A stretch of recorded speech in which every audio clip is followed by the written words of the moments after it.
This conference will now be recorded. Good afternoon. The time being 4:47 PM, I'd like to call the meeting of October 28th, 2021 to order. Before we get started, if you are joining us virtually, please mute your microphone during the meeting unless you wish to speak. Otherwise, background noise will interfere with the meeting. Please stand for the Pledge of Allegiance.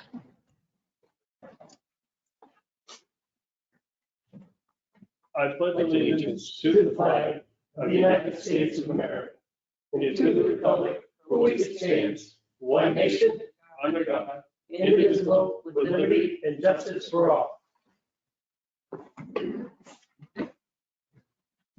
Thank you. First up, review and approve the public minutes of October 21st. I have an issue with it. Hold on a minute.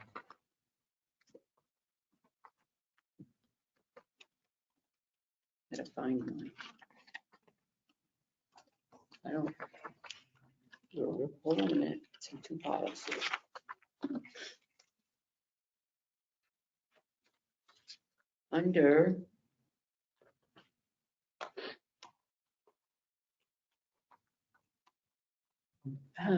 Selectman Constantino, What page?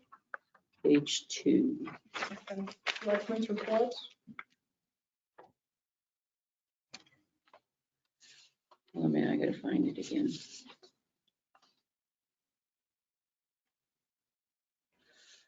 Under Pat thanked the anonymous donor for the new stove at the senior center, Wait, reporting could that you- Before, could you tell me where? under Selectman Constantino, Okay. second, Oh, third okay, line, Gotcha, okay, thank you. under Pat thanked the anonymous donor for the new stove at the senior center, reporting the gas smell issued had been resolved. Two different thought processes here, two different issues. I thank the anonymous donor for the new stove, period, at the senior center, period.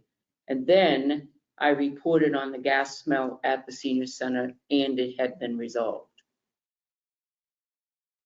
Okay.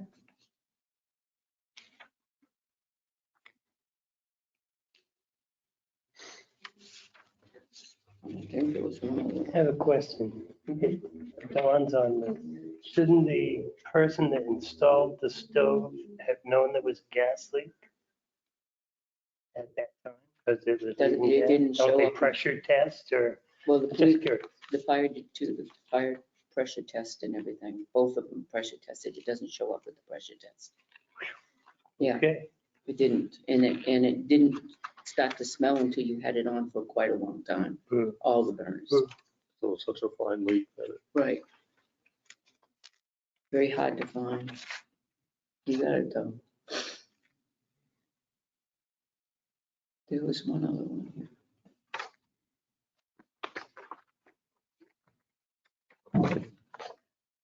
Under, on page 3 of 4, under the public input, I remember under Laura Johnson, it starts out Laura Johnson. I remember her talking about this and I remember her saying that she supports the store, but would also like to obtain a permit when necessary as people block her driveway. So it doesn't, because it's a separate paragraph, it doesn't mean anything on its own. I think it should be tied possibly to the parking permits or say parking permit.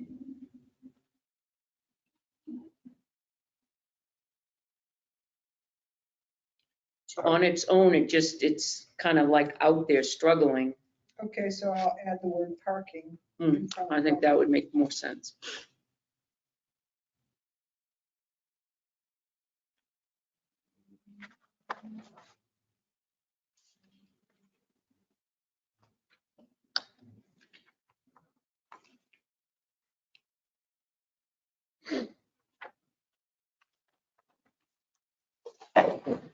Motion, we accept the minutes as corrected.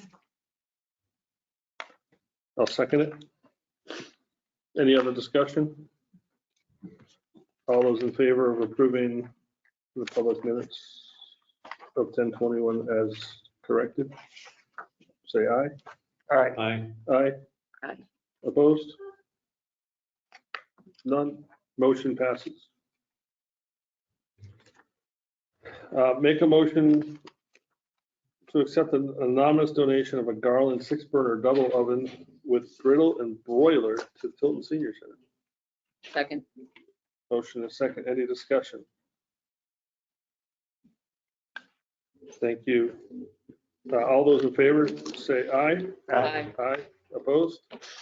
None. Motion passes. Thank you to the anonymous donor for that generous, very generous donation. All right. Next up, trash bid proposals and discussion.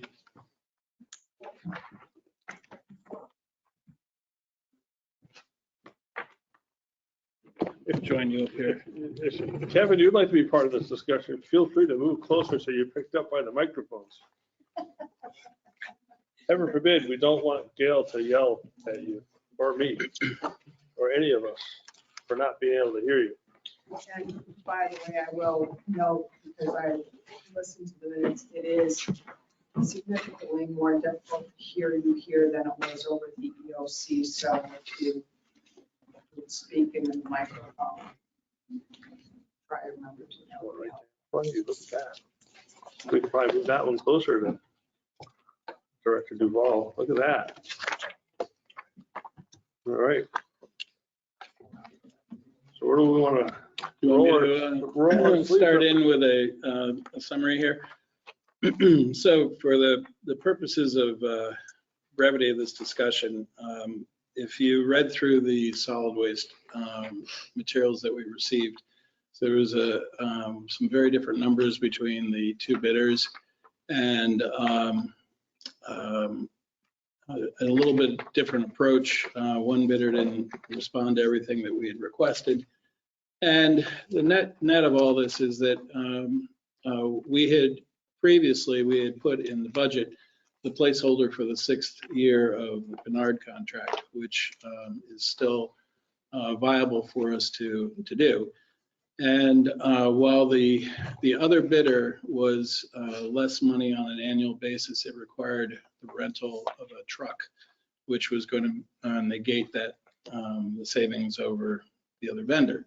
So in effect, I think our recommendation is that we continue on with the existing contract, but reprice it, ask for a repricing in the May timeframe, so a decision can be made in June, and that gives 6 months of preparation time prior to a 1/1/2023 start date. And what that means for us is it's a 2% increase in our collection contracts with Bernard. So it's 2% for the recycling, 2% for the solid waste. And then there is no cap on the recycling disposal. It will be at their cost passed through to us from Casella. So there's a transportation cost to it, but the majority of the cost is the cost at the recycling facility, the disposal cost. So we will pay based off of the invoice that they receive from Casella each month. Right now in Allenstown, Bernard is paying $43 a ton for recycling disposal. Different Casella facilities have different rates for different reasons, I would imagine. Were we to send our recycling down there, it might not, work out financially because there's going to be more of a transportation cost to take it the additional 20 miles or so. But in any event, we budgeted for $100 a ton for recycling in the budget. So recycling disposal. So I think we're going to be okay in terms of a dollar per ton. But essentially what this comes down to is that we have really enjoyed a very high level of service in Tilton as citizens. We get our trash picked up at the road. We get our recycling picked up at the road. We have an amnesty week where we can take everything twice a year. I wouldn't use the word spoiled, but we've got it pretty good. but there is a cost associated with that. So if you look at these bids and you start looking at, well, how can we get our costs down? The primary way of getting the cost down is to reduce the amount of service that we provide. So that's taking some of taking the recycling out of the stream. That's either adhering to a more stringent flow control of what trash can be put out at the street. So you're limited to either a certain amount of bags or size or one thing or another. And we've been down that road, but those are definitely options. And really, it just comes down to how much service, or people are used to a lot of service, and that's what drives a lot of cost. If we're going to pare back or we're going to change it in some way, it's going to affect the cost structure. So I think that if there were an opportunity to gain more insight as to what the town would be interested in doing at town meeting, we only have one option if outside of looking at in-house again, based on the bids, if recycling is taken out of the mix. But it does seem as though people place a value on, recycling. As the recycling and the structure of the recycling and the allowing of the recycling happened at town meeting and was reaffirmed by a subsequent town meeting, wouldn't it need to be voted on the exact same way before we changed? Yeah, so that would definitely be the time to do it. It would be a warrant article, which would then give you time to, based on anything that comes out of the town meeting vote, give you time to reprice it with the vendors and, get an exact price as to what we want. But I think if you really think about it in the most basic form, it really comes down to a value proposition, the amount of service we're receiving and what the cost is. And we're receiving a very high level of service right now. And, if we pare that back, could we save money? Yes, we could save some money. But then that's changing a lot of things. Yeah. The one big thing that dawns on me, if we were looking to save money in that department, would be to dissolve the recycling. How much would that save us? Well, so that's what's so difficult to tell in the bids. So we recycle. The cost of recycling is high for the town because the collection contract for that recycling, the recycling is about 40% of our total refuse, if you will, and yet the cost of that recycling is almost half of what our total cost is. So it has a higher cost per ton. You're still sending a truck out and collecting a bin at every house. It doesn't take any less time to dump a bin full of recycling or full of trash or half recycling. So the amount of time it takes to go around and do that, the costs, if you cut out routes, possibly, but then you have to expect that you're going to be adding 40% to your solid waste flow. And if you do that, are you able to do it within a certain container size at the curbside? So again, it really comes down to, how much service do you want to give? And, how much do you want to pay? You could put in place a stringent rule is in terms of the number of bags or the amount per household, or back what we did with the purple bags, and require people to buy purple bags for anything that didn't fit with the lid shut in their trash receptacle. I thought that's what we were doing now. Well, Kind of what we're doing. it is, but if you were to do away with recycling, you would have a lot more of that, more volume. The other option would be some of these vendors, Pinard has, I believe, even broached this with the board back in 2016, is that they have yellow top containers, they call them. I think he calls them yellow tops. And essentially, he charges the customer $210 a year. And I forget the size, I think it's a 96-gallon container. And they'll pick up the trash. And out of that $210, the town gets $85 revenue from that can. So they do this in a couple of other towns, and they've done this where someone absolutely needs to, where they've got a very strict, you're allowed one bin for this property. So therefore people can buy additional bins on an annual basis, and they get the town gets the revenue from it. So that revenue is on the annual basis, so it's only $85 a year, is it a month or? It's, I don't know the exact mechanics of when it's paid, but that's the split. So Right, I was just. The customer would pay 210, they pay and then 210. 85 would go back to the town of Tilton That's correct. That what I'm asking is. per year. Oh, okay, per year. Oh, I'm sorry. Yes, Yeah, yeah, per year. Per year. Yeah, right. So we would do away with one pickup every week. Right. One side, the others.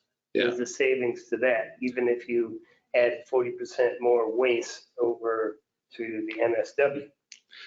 So, I mean, when they can't charge us the same amount No. and do away with 2 routes. Right.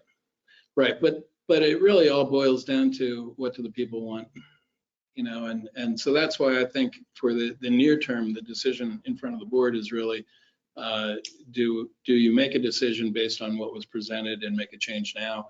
Or do you proceed forward with the 6th year of the Pinard contract with the 2% increases and then reprice it after town meeting, which is our recommendation, which I think is just common sense, to see what townspeople want to do. I agree with that. Agreed. Yep. I mean, it is our largest single contract for the town, and as Joyce used to say, there's nothing like messing with people's trash, or taxes. So at this point, if the board agrees to that, there would be no reason for you to want to speak to either Casella or Pinard at this point. We would just extend the contract for the 6th year and then go to town meeting and then figure out what they want. For Right. town meeting, I agree. Right. And then it would That'd be be, the best route. it would be rebid next year? I think I think of it as a repricing based on whatever feedback comes out of town meeting. But because we'll be more specific in that it'll be with or without recycling, it would be one Right. pickup, it will not be, and it'd be a little bit more detailed, so repricing would be more in order than rebidding. And particularly if you make any changes or suggest any changes to the amount.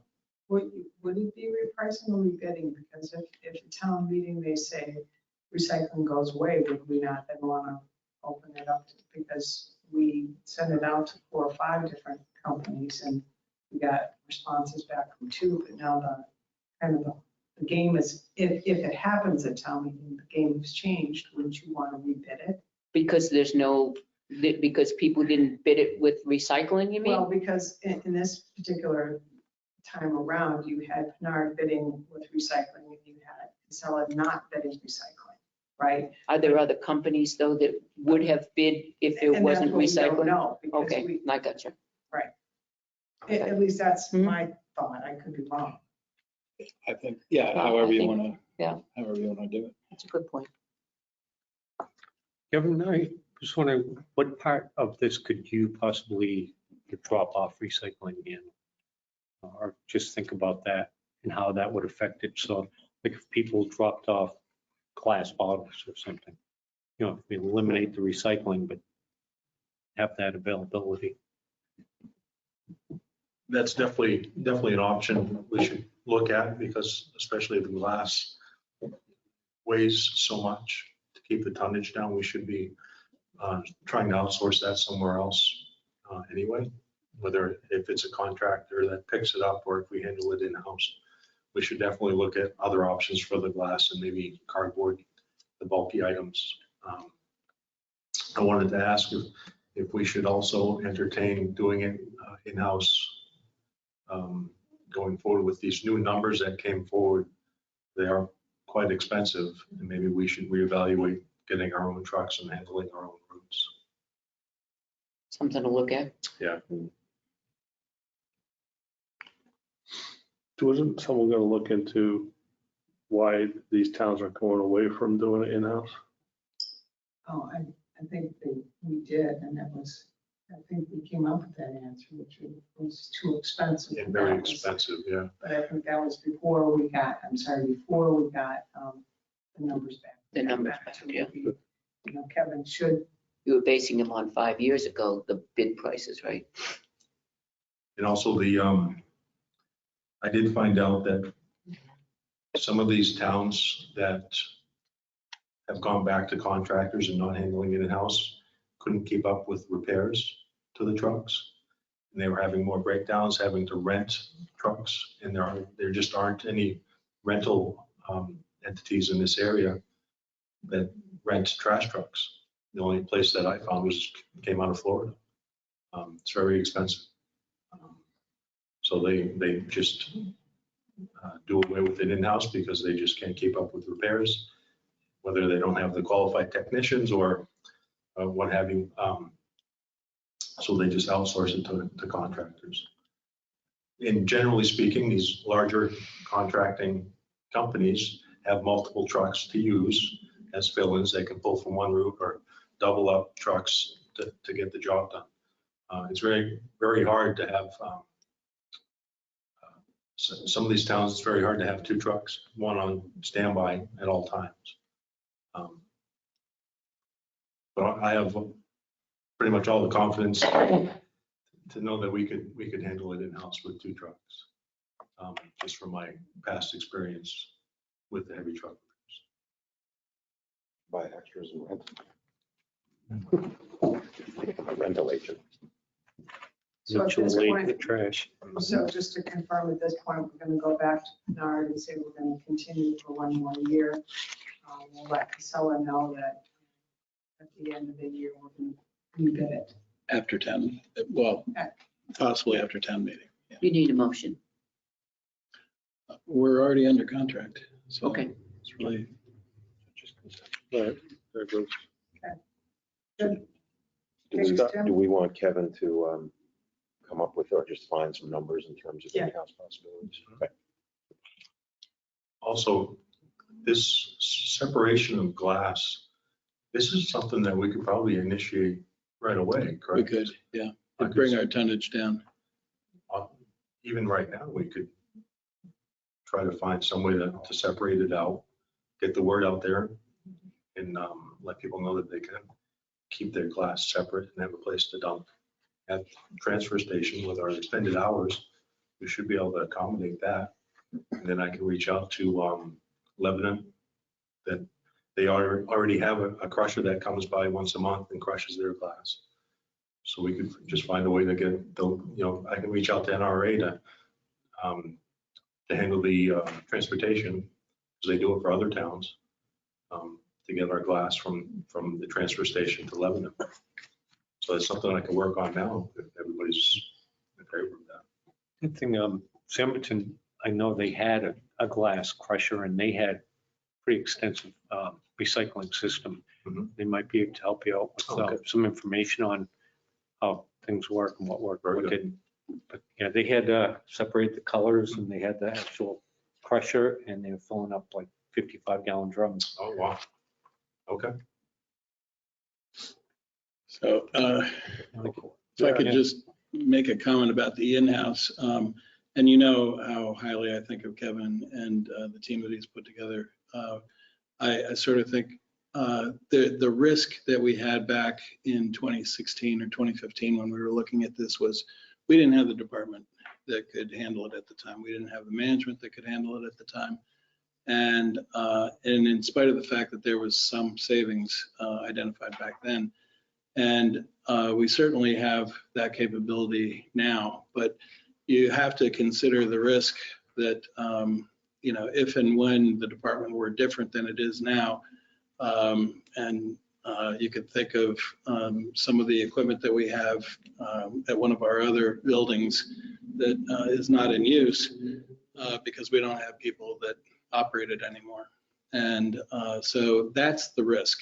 is that we might be just fine for 4 or 5 years. And this is nothing against, I'm just being realistic with you. I don't want to, drop the birthday cake on the floor, but that's the long-term risk that you've got to maintain that capability, that staff, that level of professionalism within the department.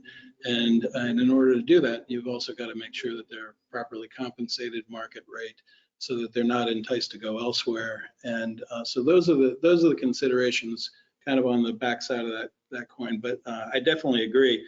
The first thing I thought of when I was looking at the numbers the night of the opening was, my gosh, this really makes a stronger case for doing in-house. But anyway, so just something to think about. I'm in good health. I'm not going anywhere. Doom and gloom over here. Yeah, I know. Kevin's on his last legs. All right. Anything else under that subject? It's okay, Jim. That we'll move on to capital assets and depreciation policy. Thanks to Kevin for coming. So yesterday I sent out a revision to the policy that had been sent out about maybe 3 weeks or a month prior. And this was as a result of some feedback I received from Administrator Forster that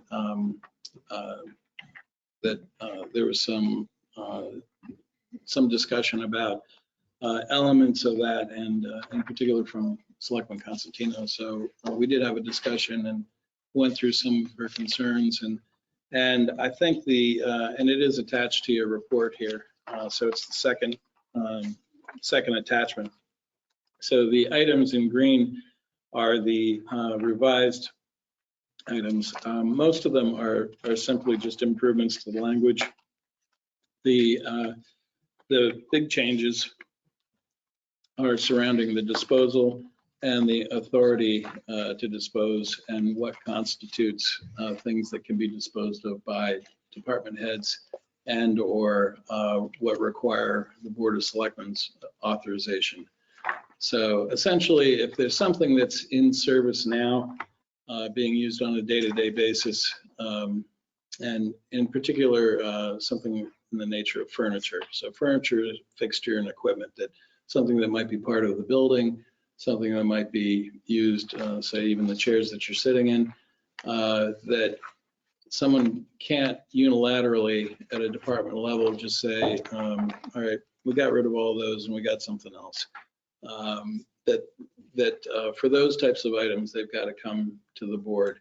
For what we would consider expense items, those things that are supplies, things that are not part of the fixed asset policy, things that break, that or are obsolete or break and aren't repairable to the point that it's economically feasible because you can buy a new one for less than repairing it.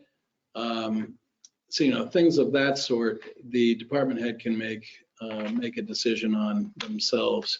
But you'll see in here it describes the types of things that they have to come to the Board of Selectmen and seek authorization to have removed. So it also describes a little bit more detail donated items, and basically no matter how something was acquired for the town, whether it was donated, whether it was purchased, whether it was part of a grant, it all falls under the same policy, so that it doesn't matter how it was brought in to the town's coffers.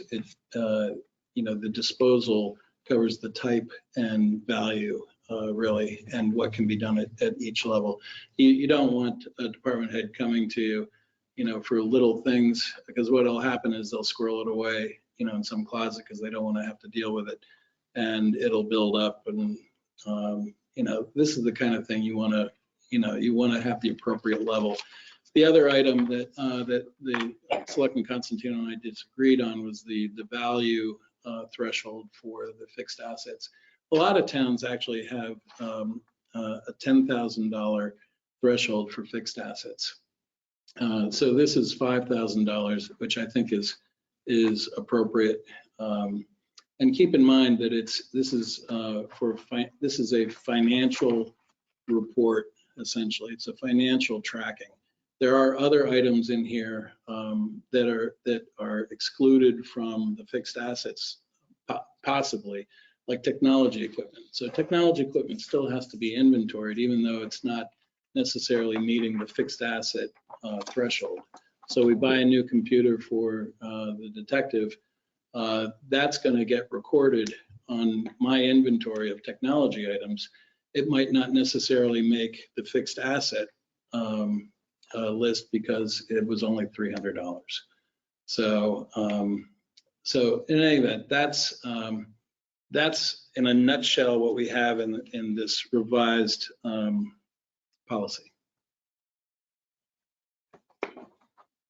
You're all looking at me.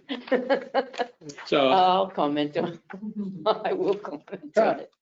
I really like the additions that you do, but I do remain with the objection of the 5,000 threshold, only because we have a beautiful Cadillac of a stove up there that doesn't meet the $5,000 threshold. And yet, if we, who does it depend on to make that decision? If somebody wanted to just say, oh, okay, we can just get rid of that. that is a fixture of the senior center. But where does that say that in here? What, Furniture, fixtures, and equipment require the authorization of the Board of Selectmen. the stoves come under fixtures? Yes. Okay. What wouldn't? What wouldn't? Refrigerators? No, mice, keyboards. I'm thinking of things I deal with. Old. I mean, Again, how about a pile of dirt? Loom. Or, I'm trying to think what falls into those categories of the gray area. so that is not something we do. Inventory the salt as much as you can because of the value of it. So at the end of the year, I get an estimate on the amount of salt we have in the shed for the purposes of our assets. Your mulch, let's say we got a 10-yard thing of mulch and Yes. there was a bunch left over at the end of the year. Could somebody just say, yeah, go ahead and take it? Or The purpose of disposal is to either replace something or in a case where there's something of value, no department head should be giving anything away that's of value. The whole idea in here and where you see the disposal discussion or descriptions, it all surrounds things that are either obsolete, broken, not required anymore for use in service. In terms of something intangible, more intangible, well, I guess it is a tangible item, but the policy also states that department heads are responsible for the assets within their control. So I would argue that that for somebody to decide that no, that's okay, you can take this or that, they're risking I mean, people don't take pens from the supply cabinet and take them home. They're risking in a way a form of what's the right word I'm looking for? I wouldn't say a theft, but it's Pilferage. Pilferage. It would be a good word to use. So, but I mean, it says that they can't. So, we could run into that issue. I'm just trying to think any scenarios. well, and we don't have anything to my knowledge that states today how that would be handled. So if anything, this gives a little more more parameters to what can and what cannot. Mostly it's discussing this disposal part that most things do fall under coming to the Board of Selectmen for the approval. There was a specific incident where, there were some things replaced and the other ones that were obsolete or in disrepair or broken were either given away or auctioned or something. And you can't do that. It's a town asset of some kind. It may not meet our capital asset list, but it's still a town. It has value to the Just like town. that filing cabinet. Yes. So, How about, wait, the police department, they confiscate 3 kayaks and they hold on to them for 8 years. And then That's that- different. Yeah. that's very different Yeah. because they have to account for that. Mhm. And that's anytime we're holding anything like that, that value we show as a liability. So when we hold third-party engineering fees, when Honda or other people pay money to the planning board to have a third-party engineer review what they're doing, those things are held as a liability for us financially because we owe that money back to Honda. Whatever is not spent by the engineer the planning board determines needs to do work. So I would say the same thing, that'd be considered in that way, but even though it's not a financial asset. Pat, other question? My initial concern when we wrote this without the changes in it was that we have in the back room, in this back room, a lot of antique vintage things that came from the original Grange when the senior center took over a little over 10, 12 years ago, that who makes that decision? So it may be historical value to the town of Tilton as I see it. But what if, I'm not around 2-3 years from now, and this is a different board and somebody decides, oh, that's just junk. Who makes those decisions? Where does it come from? Who makes those kinds of decisions? It is value, but looking at it, doesn't look like it's a value, but it is value. The capital asset policy is really a financial vehicle. So it's really part and parcel of our financial audit. We show what the assets are of the town. We track our infrastructure assets. We track our vehicles, our technology, our buildings, all that gets tracked and is lumped into our assets. And so for things like that, those would fall under, the care of the person that's responsible for the building. And in this case, I would think that would be the town administrator being here in town hall. So I think that's really a different kind of discussion or maybe a different policy because there are a lot of things like that. I mean, I think we've all seen, the vintage candy canes, that maybe, Right. somebody has a value of those because they're still here, Mhm. and maybe there's no shelf life on candy canes. I have no idea, but, Right. but, so one person's junk is another person's, treasure, right? Right. So Yeah, I agree. I think that's a different kind of discussion, but in terms of the So you're only financial looking at reporting, it as financial, you're only looking at it as a financial vehicle because it originally stemmed from giveaway of things. And this is how it stemmed from. So I thought that was going to be all inclusive, but perhaps maybe that's a discussion for another time. I agree. Yeah, thanks for.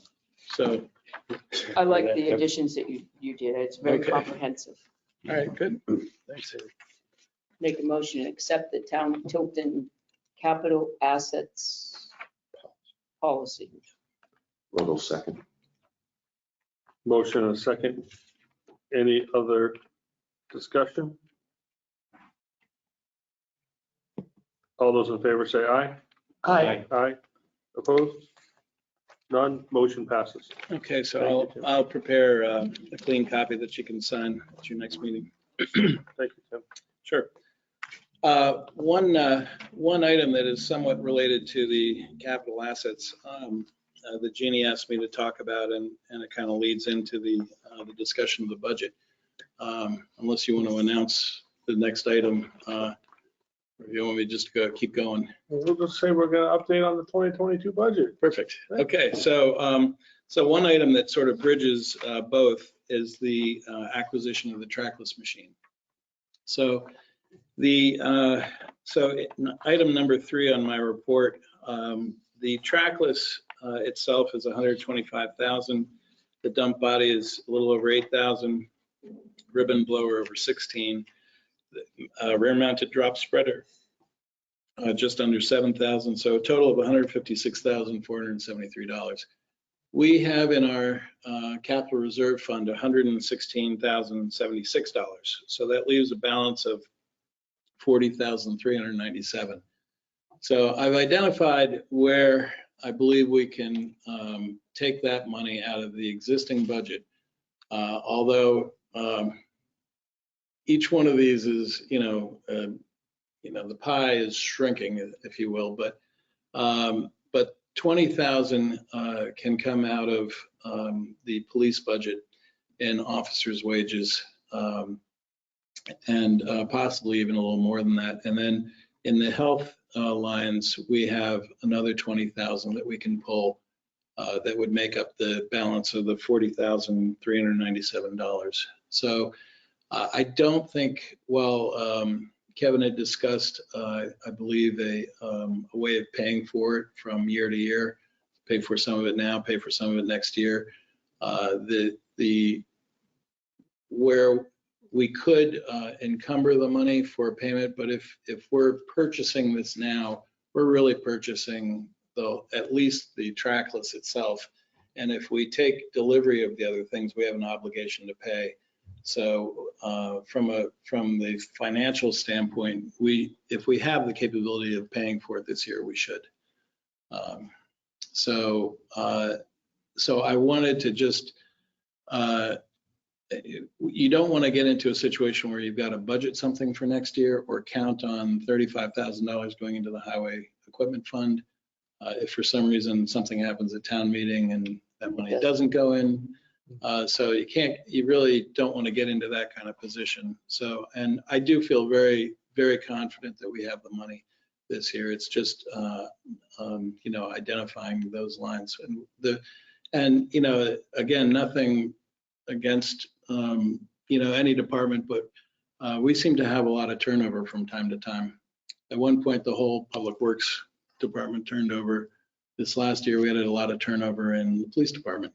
When we have that turnover, what was budgeted for that year oftentimes has residual savings because it took time to hire someone. We hired someone at a lower rate. They had a different health plan, all those things. So that's why we invariably end up in the situation, and more so this year than any other year because of the size of the salaries that were involved and the length of time it took to replace them. So anyway, I feel very confident about that. And what I would recommend doing is that if that's a consensus of the board, I'll need to prepare a letter for you to sign to instruct the trustees to remove the $116,000 from the capital reserve fund, and then I'll have the specific lines that we're going to allocate and encumber those funds this year. So in other words, just as I did in the PD, and I showed an expense of $70,000 for those Tahoes, so that when you look at the expenditures now, that $70,000 is already factored into the expenditure. I'll do the same thing with this, when we get to that stage. Sometimes we have trouble getting pieces of equipment in a timely manner. There's lead time in manufacturing, chips and what have you. If we were to order one of these trackless machines, how long would it take for us to receive it? So the vendor actually has two, one of which has been So he still was has, sold. Kevin said that. And Kevin has his name on the other one, so the town's name on the other one. So so we are set to receive. Now, as far as all the attachments, I don't know about the status of the attachments. I do know that the trackless itself, he would have available to him this winter, to use this With winter. the ribbon blower. If he hasn't got a snow blower for it, it won't do it Well, any good. well, I I believe, assume when I you say think it trackless, was, that's all associated. yeah, the only thing, I don't know about the bucket or, the things on the back end, but I'm pretty sure I recall him saying that the ribbon blower, I believe was there. I believe so too. Yeah, and I think some of the other pieces, but I was really looking at it from just, what's the right way to structure this and pay for it. So, anyway, if that meets, with the board's approval, we'll go ahead and pay for that this year, and we'll be done with that.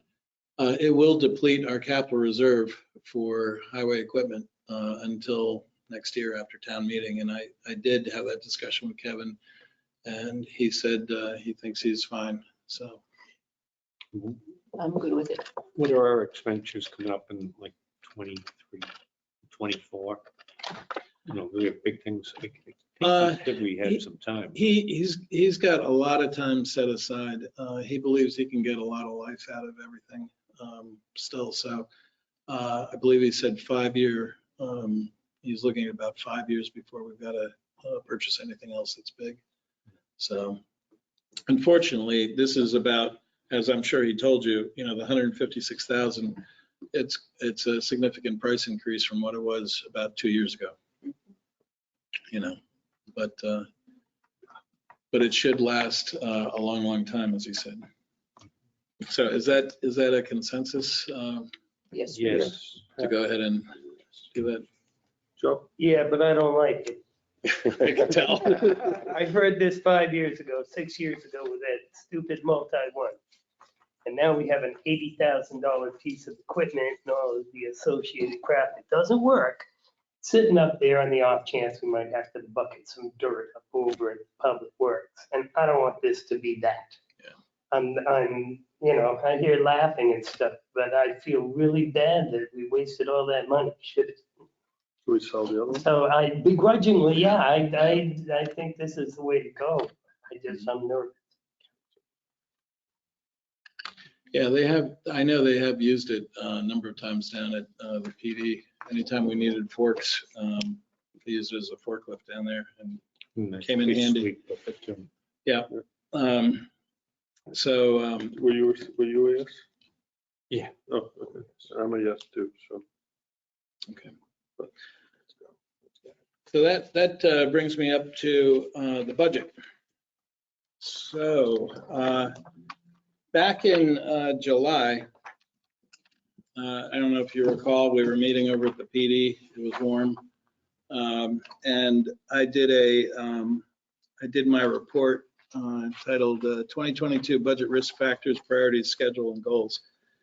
And the big issues were the inflationary pressures, tight municipal labor market, and the pandemic insecurity. I think certainly the inflationary pressures and labor market still persist for us as we've been trying to hire somebody down in Public Works now for some time and still have an open position. And there's 2 open positions at the police department currently. So the other items that I talked about at the time, just to sort of bring it full circle as we get into the budget itself, is talked about those items that the chief felt were important investments at the PD, and the board acted on those, which was great. We also talked about the importance of the economic environment that exists currently and how important it was to make the investment in economic development locally. And I cited the interest rate environment. We had the charrette coming up at that point. And most importantly of all the things, we've got the personnel. We couldn't have a better person in our town administrator to be able to affect any kind of positive action in economic development in this town. So, and now with, as you'll hear later, there is within the ARPA funds monies that can be used towards economic development. I think the time couldn't be more important to make sure that she in particular has the time to be able to spend on economic development. And I'm gonna go a little bit off topic. At that time, the one thing I didn't discuss, and no one asked me, and you know, I was just sort of giving you my view of our world back then. But one of the things I wish I had said was maybe given an idea of what the board could do to help affect her commitment to economic development and her time resource. And that's, and this might sound a little crazy, but I wish the board could see the overhead that takes place preparing for meeting and de-preparing at the end of the meeting and the next day, each week for the selectmen's meeting. I think if you really want to free up the town administrator, and particularly with some of the resource constraints that we're facing in town hall that Jeannie is going to talk about later with you, I think it might be time to look at maybe changing your schedule of meetings. There are a lot of towns that meet twice a month. I know you've done it in the summers in past years, but we're not going to get any change. Nothing's going to change in terms of the amount of resources available to work on these things without having more time available. And the only way to really free up a significant block of time is to look at the time that's spent currently. And we all, I can speak for myself as well, we all put a lot of time into preparing for your meetings. And that would take place anyway, but there's the productivity loss when it's every single week and you're spending about 12 hours or so getting everything ready for each weekly meeting. So that's my little editorial. Do with it as you may, but there's, you know, at some point something's got to give, and I don't know where else things are going to give. So in any event, getting to the budget.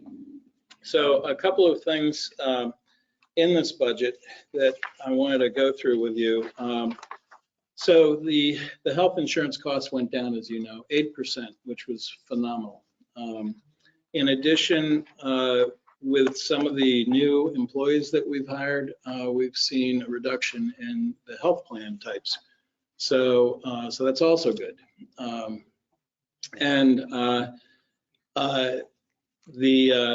talked about Pinard and the cap and what we're going to do with the recycling. So we budgeted $100 a ton, and I'll go through each department, but I just want to go through some of these other items. The electricity and natural gas estimates are based on the new contracts that you approved. And then lastly, this is one area that Jeannie and I spent quite a bit of time discussing.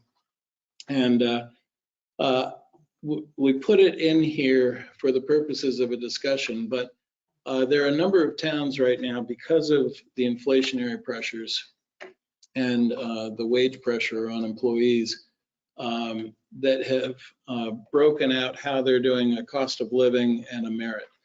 And I think that's appropriate at a certain level, but at other levels it may not be. So there are a number of towns that one in particular, I was thinking it had a 3% cost of living and a 1.6% merit, so a total of 4.6%. So what we had put in here is that, and this is just the budget, it's not what someone would necessarily earn. It's still a merit-based system, but for someone earning under $50,000 a year, they'd be eligible up to 5%. So that's how it was budgeted in here. And anyone over $50,000 a year in earning would be budgeted at 3%. And keeping in mind that last year, well, I should say this year in 2021, the budget was 2%. So what that equates to is a $6,254 increase over the 2% that was budgeted in 2021. So it's just something to think about, but, and How maybe, many employees do we have that are under 50,000? well, Percentage? I'd say about, We got most of. most of Public Works, and I'd say there's probably about maybe 22 to 25%. Just off the top of my head, thinking of our, But I think Tim heard, at least from John, when we were going through all those kind of discussions about increases, and you had said it yourself, John, about the people at the lower levels, percentages. I think it hurt the most.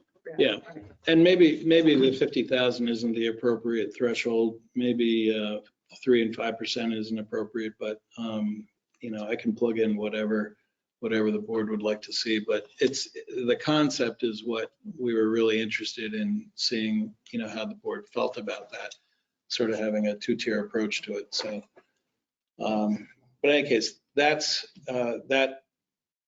listed on the cover here. Merit's budgeted at 5% for under 50,000 in earnings and 3% over 50,000. So overall, Each department, everyone is separate though. So town hall is separate from public works, separate, right? right, and in the PD, there's only 2 people that qualify for a merit. Two, because everyone 2 else others is are on contracts. Yeah. CBA or contract. Mhm. So those that are under the CBA, they would not be part of this. That's correct, Okay. right. Yep. So in any event, one of the goals that I discussed back in July was that wanted to try to keep to a not to exceed 5% increase for the budget. And the reason for that was that the debt alone was going to increase us by about 2.6%. And then the sanitation piece, the worry about that increase, was what made up the difference, that and the salary increases making up the difference to 5%. We're actually coming in right now at a 4% increase, which is $213,000 over last year. You can see if you look at the cover, the majority of that increase is in the long-term debt, which is our second year payment for the police building. We just made our interest payment this last week for for 2022. Next year we have interest and some principal, and then in 2023 we have the full payment. So again, it was sort of stair-stepping us into the full payment of the new police building. The decreases you see, and we can go through the detail, but the decreases that you see are primarily due to insurance in the administrative area, both health insurance and our property liability insurance. The town clerk tax collector's department, that decrease is due primarily to salary revisions. In finance, that's due to the interest that was budgeted in 2022 required interest for the bond anticipation note, basically the construction bond for the PD. So we don't have that anymore, obviously. The increase, as I mentioned, in long-term debt is due to the payment in 2022. The few changes as we go down, and we'll go through these particular ones, but Public Works, the majority of that increase is due to the new employee and also the error that I had made in the budgeting in 2021, if you recall. Sanitation, I'm still going to have to do some work in the sanitation area. We'll have to see if we could take some tonnage out of glass, if that would make a difference in our tipping fees and what we pay there. You can see health and welfare a little changed. Culture and recreation went down a little bit, and that's primarily because the Parks Commission we removed $12,500, well, not quite $12,500, but we removed the amount that they had budgeted in 2021 for the roof replacement. And that roof replacement has not been done, but we can encumber that money into 2022 so that the roof replacement can be done. And I would say that I think it might be time for the board to look at the structure of and the responsibilities of the Park Commission too, because the roof really probably should have been done well over a year ago. And for whatever reason, it hasn't been. If it were under the responsibility of the Board of Selectmen through the Public Works group, through Kevin's organization, we would have had a contractor out there. It would have been done by now. And the only thing I worry about with things of that sort, those are assets of the town that the selectmen are responsible for, and yet you've delegated that responsibility to a group that may not be up to the challenge of individually, yes, but with all the other things that they have going on, it might not be. It might be worth looking at those responsibilities and how that's divvied up. A lot of towns, as I'm sure you're aware, buildings and grounds falls under public works, and usually parks and rec. It's about recreation. It's about programs. It's about so they can focus solely on those things and not have to worry about the electric panel in this building or that building. It doesn't mean they don't have access or responsibility over or scheduling of certain, town parks or anything like that. It just means that they don't have to be the ones that go out and meet with the contractor and make sure it gets done. So just something to think about. But in any event, that's the reason why the majority of the reduction in that particular line. And then outside agencies, those are what the requests were coming in. The increase of $8,700. I will remind you that in the police budget, we do have a cruiser, a Tahoe cruiser budgeted in here, or I should say a portion of it. We are estimating $16,000 coming from the detail fund in 2022, which is a very low number for our detail fund. And then the balance of that is coming out of the PD budget. So, That'd be a third vehicle, right? So that would be a third Tahoe. That's correct. And I think it's in keeping with what the chief would like to do, where one of her goals is to make sure that every year the town meeting sees that they have that they're paying for a car, that they can see where the car is, and as opposed to, when it's solely in the detail fund, you sort of lose track of, oh yeah, we're getting a car this year. And sometimes it takes longer to get a car through the detail fund based on the environment. If there are no big projects in a particular year, our revenues can suffer. We do see more and more of a trend where we're getting more contribution per detail dollar than we ever did. And that's primarily because of the mix of our employees in the police department. Employees hired after a certain date, they're not eligible for New Hampshire retirement on their detail earnings. So therefore, they don't have to have New Hampshire retirement deducted from their pay. We don't have to match New Hampshire retirement deduction. So therefore, when we have a new officer working a detail, we're getting a much higher rate on average than we did historically. So I'm not concerned about the $16,000 revenue or net revenue, I should say, for 2022 contributing towards that vehicle. So in any event, I would also recommend you've spoken with the chief and gone through the chief's budget, if you recall, although it's been a little while ago. Leanne also discussed her budget at one of the meetings. I discussed my budget to some degree, and I have some revisions to that to review with you tonight. And so that really leaves Public Works, the administrative budget, and some of the other smaller ones. So I would say that from a timing standpoint, we were targeting providing the budget to the budget committee in November. And I think we could still, provide that to them by the end of the month, maybe before Thanksgiving. If the board sees these department heads in your next meeting, and then with some considerations and discussion, vote on it at the meeting after that. So, in any event, would you like to go department by department, line by line? Can't wait. Yes, no, wait. Column by column. We've already gone over with us. the I- Planning, we've already gone over planning and PD. That's And correct. you've pretty much gone over yours, except the revisions that you're gonna go over tonight. Right. And and then if you go over administration for the sake of time.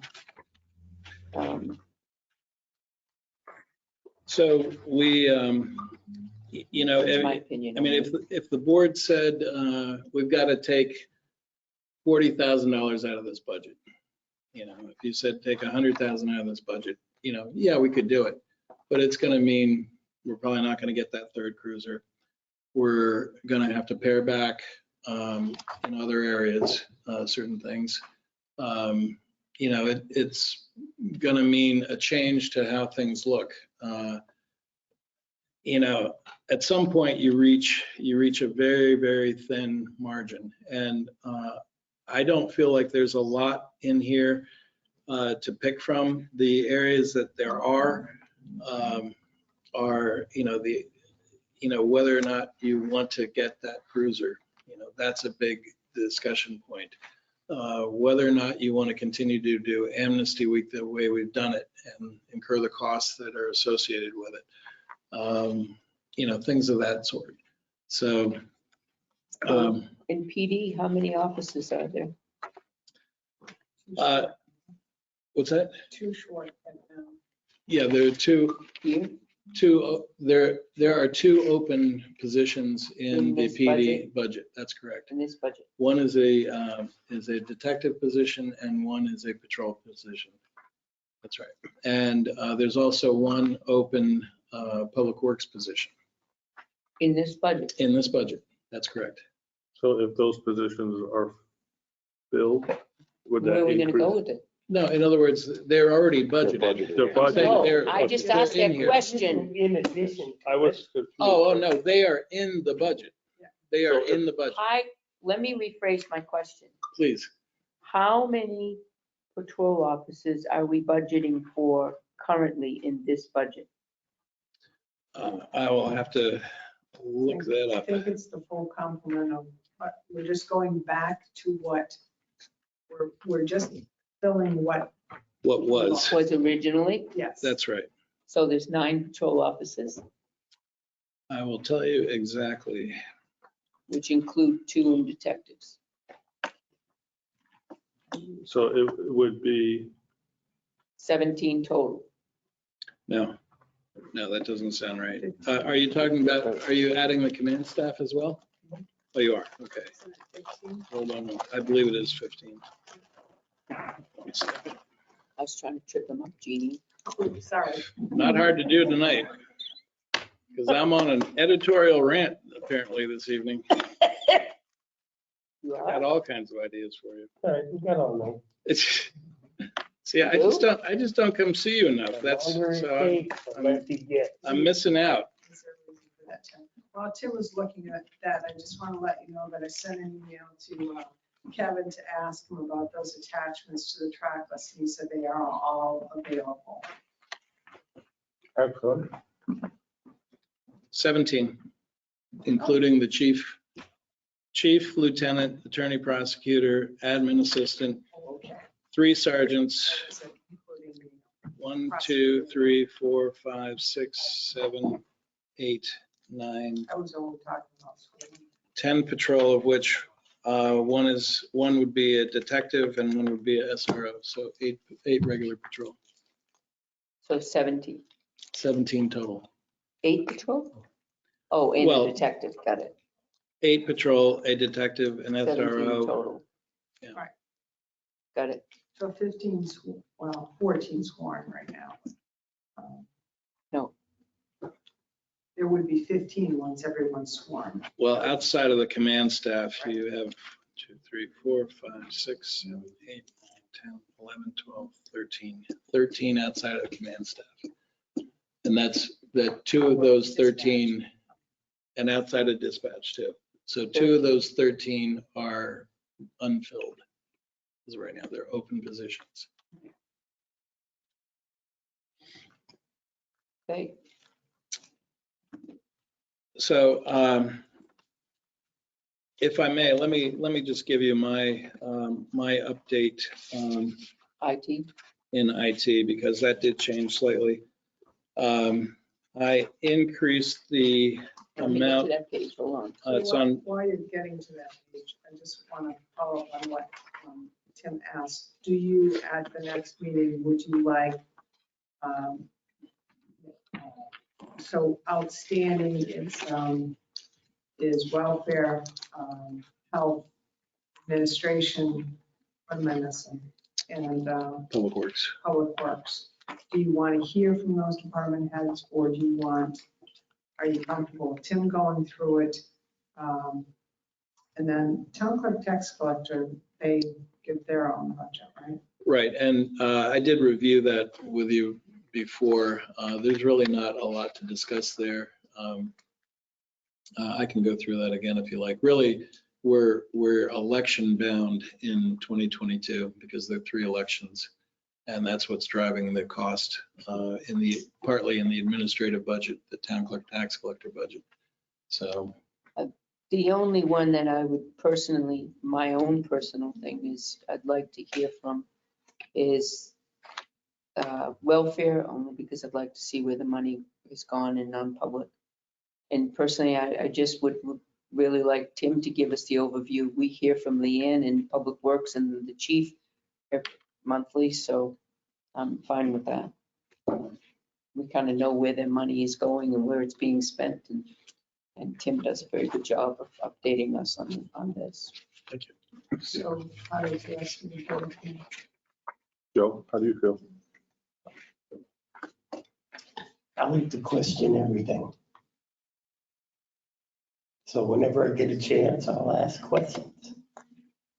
So do you want the department heads in? I'd like to have the department heads in. I like to see them justify their asking the town people for money. And some items that they ask for, I want to know what they're going to use it for, how often they're going to use it, and why. And why should we ask the taxpayer to pay for something that's going to be used 8 times a year? I just like asking those kind of questions. That's all. John? I'd like to at least, I know welfare because Like a poll cat. we never get the opportunity to hear from welfare. Yeah, and I don't have the detail on that. I just know what they've spent. I don't have the breakdown. She would have that. I think it's, is there anybody else? Welfare, health, administration, me, and Kevin. Well, we hear from you every week. Oh, here, Thank you. Kevin. Scott, what? I think the welfare piece, I think that's the one that's sort of veiled. So Yeah. to be able to get some clarity on that. The other thing is outside agencies, and looks like we have $8,500 increase. But That's because we haven't given to them last year. Do we have scheduled for when they're coming in? Don't they usually go to budget? Got budget, and it's a joint kind of thing at budget. And they have been going through. Yeah. When they come in, will you get a I schedule? can, what I'll do is, Send it I'll all in? plan, well, here's what I'll do, if it's okay with you, what I'll plan on doing is, for my selectmen's report after our budget meetings, I'll give the update on who's come in. Does that work for you? Oh, I want to see them before they come in. Okay, So I you want want to to attend the attend the meeting. okay, yeah. Well, some of them have Schedule. already come before the budget committee. They have. They have? Well, they've. If you look on page 11, you'll see that there's been some, Well, they made decisions to approve some that they didn't require to come in, I believe. Yeah, like the Park Old Home Cemetery Day, stuff, Park yeah. Cemetery. Yeah. But there are others that will be, they have asked for more information on some, Correct. and We they're, still have VNA to come. CAP is coming. yeah, and VNA has not made a request of their monies. I'll have to get a hold of them. To see which ones have. So what you don't see on here, this is your budget. So you don't see the budget committee voted column, only because I was trying to get the print as large as possible. But I will, I can drop one of the average columns if you like and add That the would be budget. So at this point, do I understand correctly that the board would just like to hear from the welfare department in a non-public? Is that what I understand, just so I'm clear? Except Joe. I'd like to be able to ask someone what they're looking for. It's different than when they come every month. You don't think about these things. We're being focused solely on the budget, so it's their time to come in. I ask questions and not go through, no offense, not None taken. go through either of you, None taken. you know. I got plenty to do downstairs. So, All right, so is the consensus then you would like to see the rest of the departments? Yes. Yes. I'm a yes. No, I'm going to say yes. There we go. That's a consensus. Thank you. You want to try to see them all next meeting? Yes. Okay. no. It fits. All right, I'll work on that. Good luck. So, Force to be with you. So from the standpoint of the town clerk tax collector's budget, do you want, does that mean that, do you want me to review that, or do you want me to review that? I really, that's not fair to, Right, I would think Right. it wouldn't be, yeah. And personally, I just really don't think. I believe I did review it with you before, but I can go through it again. There haven't been any changes to that budget. The board set the salaries for both the interim town clerk tax collector and the deputy town clerk tax collector. And the other items, as you can see, these are driven based on the increase in the election preparation is really the largest increase, and that's because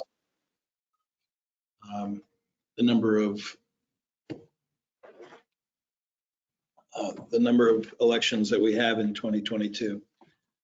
But Tim, isn't the town clerk tax collector salary is voted on at town meeting, so that may or may not change at town meeting? It could correct? change at town meeting. So it That's could, right.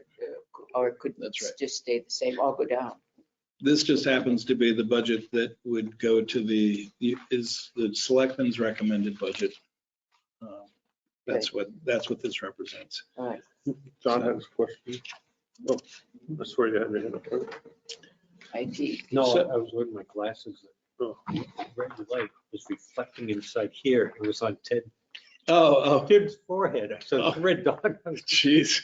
I didn't think of- That's kind of alarming.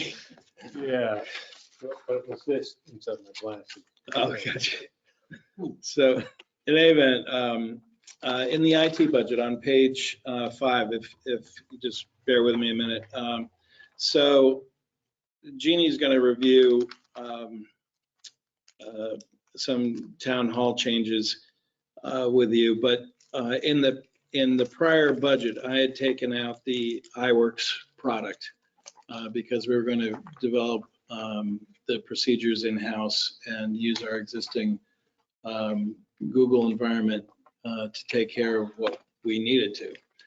So, in any event, so what this represents is until such time, we're going to keep this in the budget.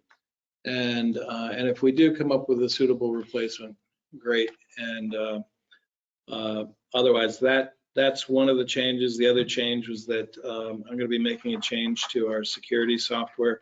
I prefer not to say what it is on camera, but it has a higher cost per seat than does the one that we currently have.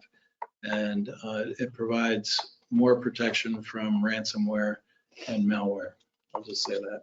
So Was that on, that's under software. is that the line that increased by 10%? No, software went- No, software actually went down, and that was because of an encumbrance for the barcoding software from 2020 into 2021.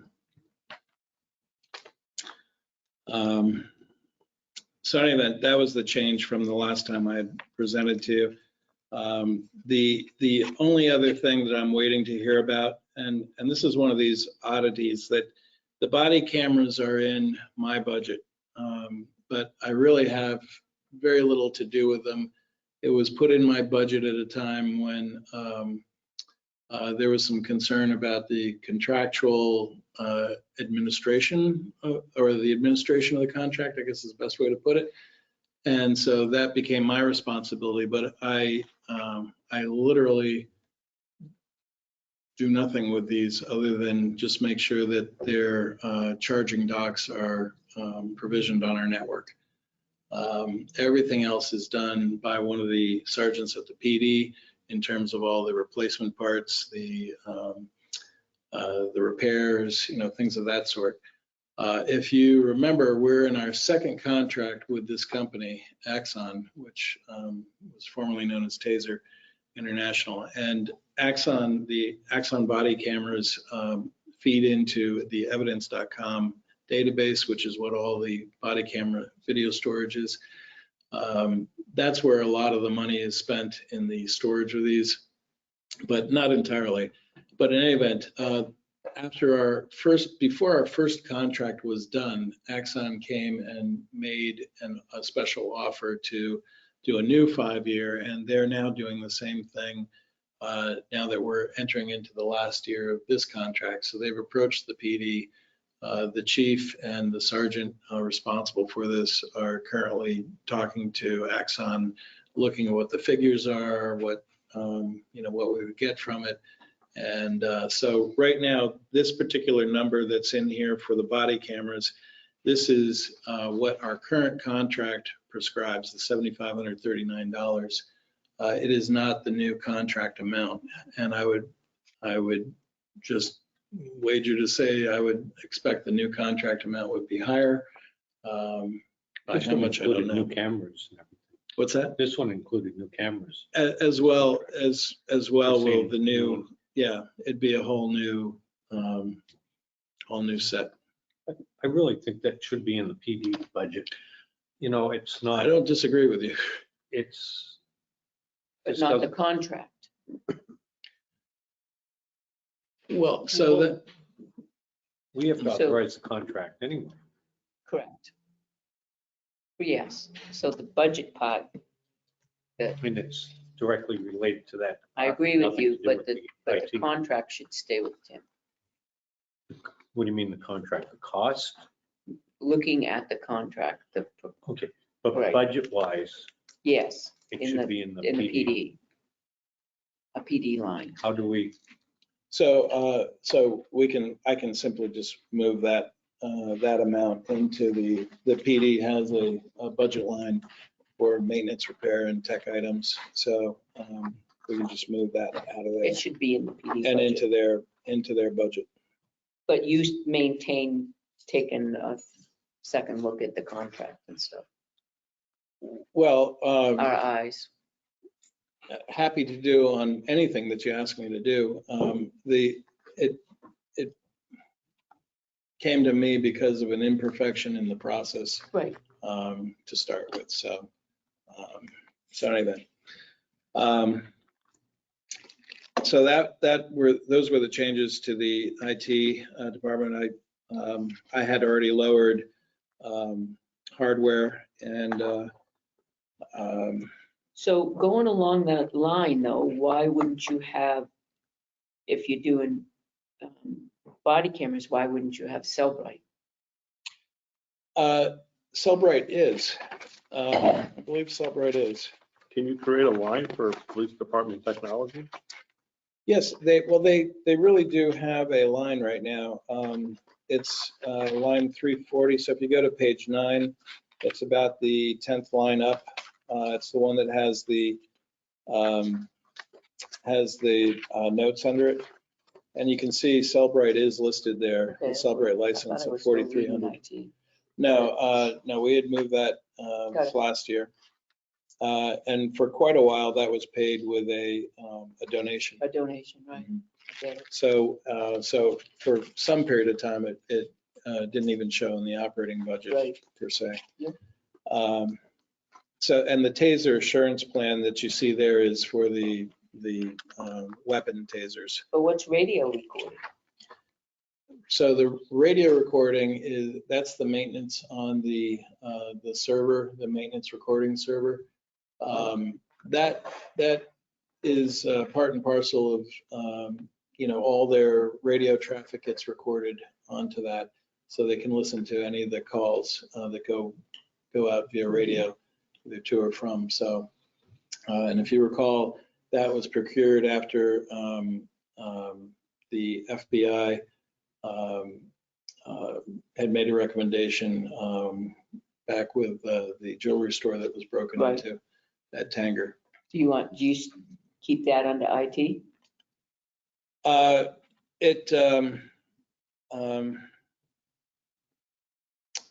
It is more of a server item. It's a server in a rack. So I would say yes, it would stay And under IT. PD software? So the software I deal with almost on a daily basis.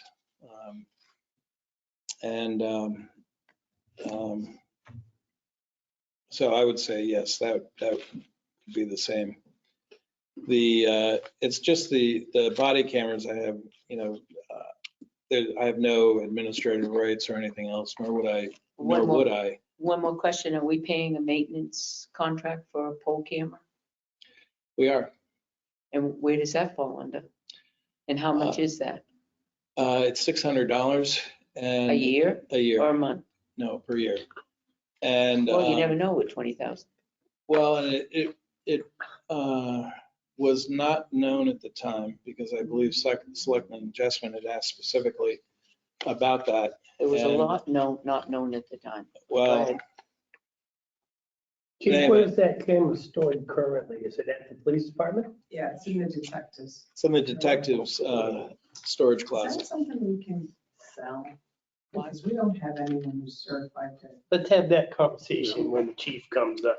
Well, and just so you know, it's not just a camera. There's also a server that there's Oh, quite a I've few seen it. It components. makes a nice little pile in the corner. So talk about the contract. It gets back on track here. The contract, $600. Where is that stored here in the budget?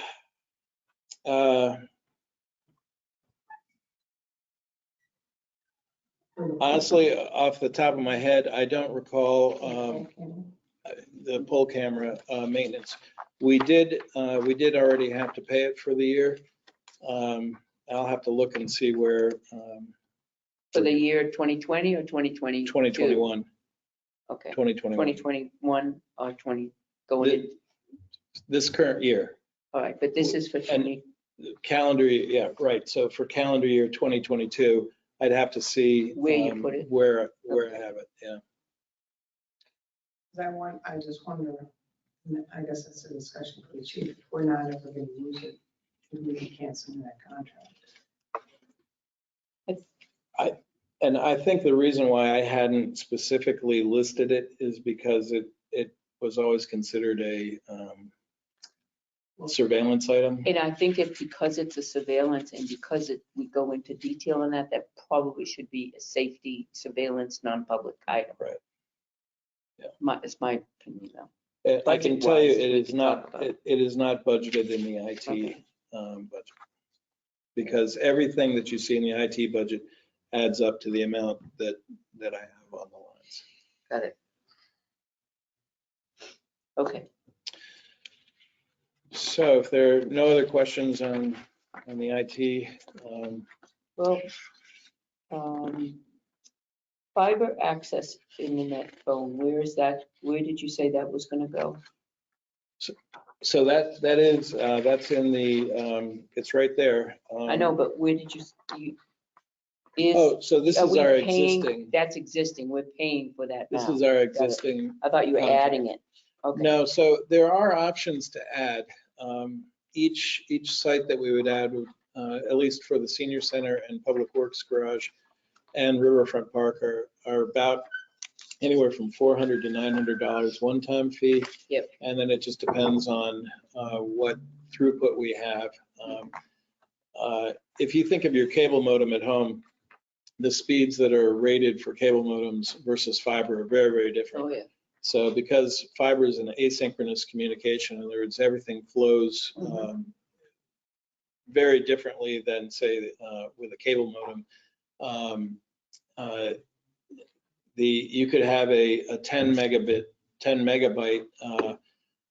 fiber connection that would just blow the doors off of a 100 megabyte cable connection. So in any case, that's something that if the board wants to look at adding those, and there is some component to the ARPA funds that qualifies for expanding fiber communications and in general fiber infrastructure. So that is a possibility.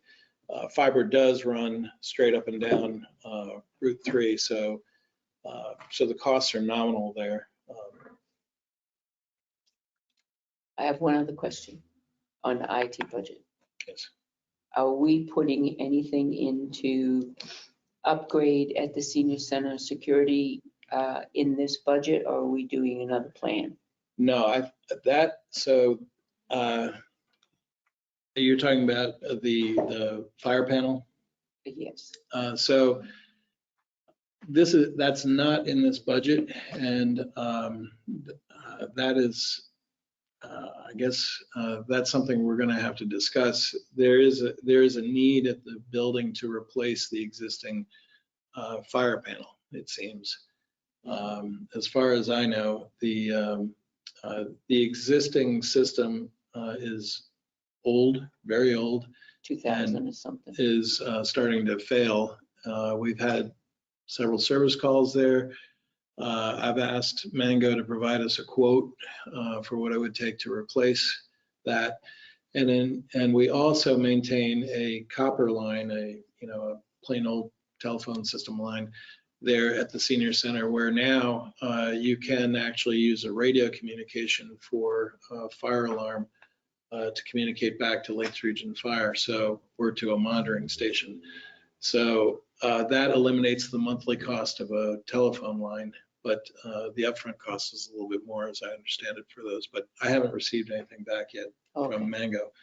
And that might be, it could be a warrant article. It could be part of putting money into the capital reserve fund.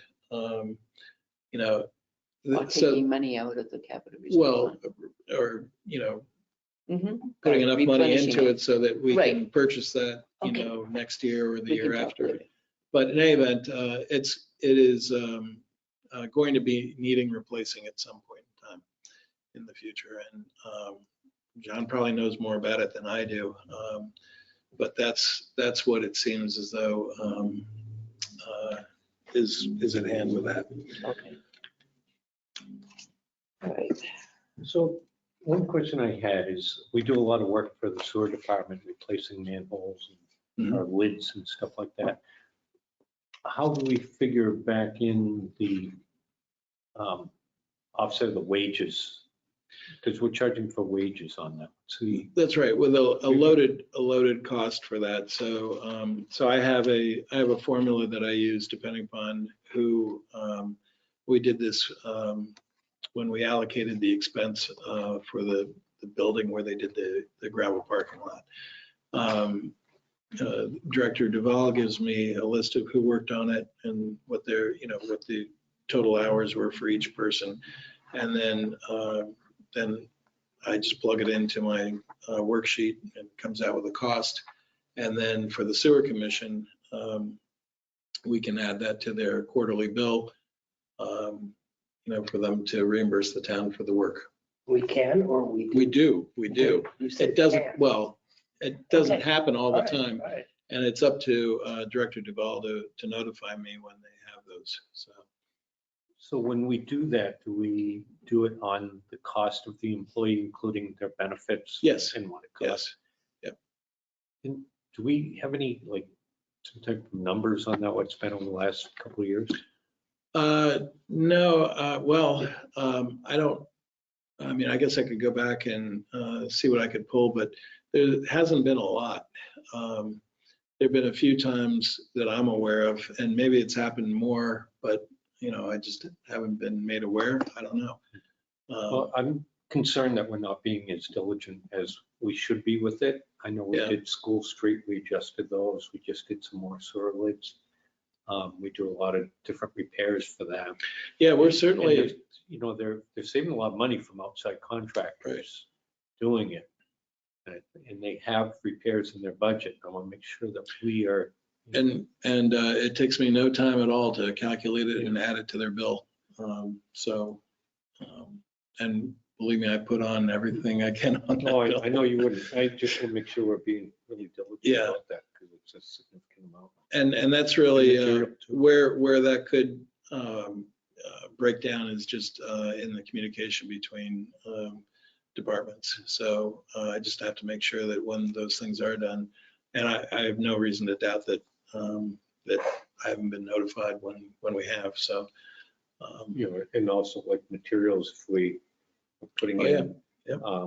20 sewer lids. Yep. If we're sending a guy down to Concord, or it's down by there, let's pick them up. That, we're also charging for that, not just. that's so that is more at the director's. So that's the director's responsibility to inform me of what the costs were. So that's really something that he's got to be able to determine what those things are and let me know. I can calculate any of those costs and stick them on the bill. So, and we have in the past. So, but there haven't been that many. So we can let To my Kevin know recollection. that when the time comes, I'll be asking anyway about it.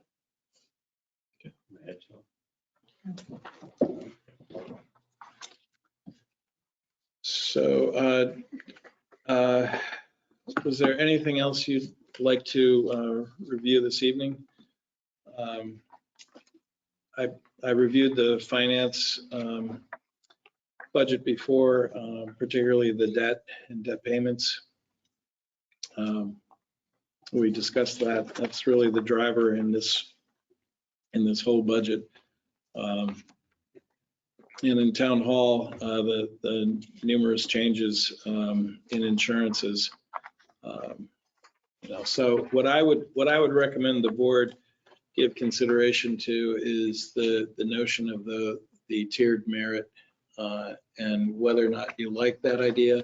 If you want to see some different parameters or see what those costs are like. But as I said, compared to the merits that you had approved were the budget transfers were done in here. So you won't see in some cases a budget figure for 2021 because those monies were allocated to the lines that you increased through the salary increases.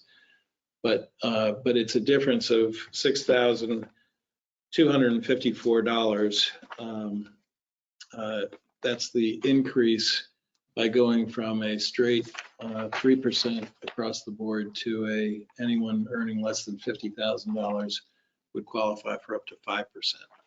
So just something to think about. And if you could give me some guidance on that, maybe at your next meeting, or if you'd like to discuss it now, the merits of it, if you will, then I can run some different numbers for you. I would like to see some numbers,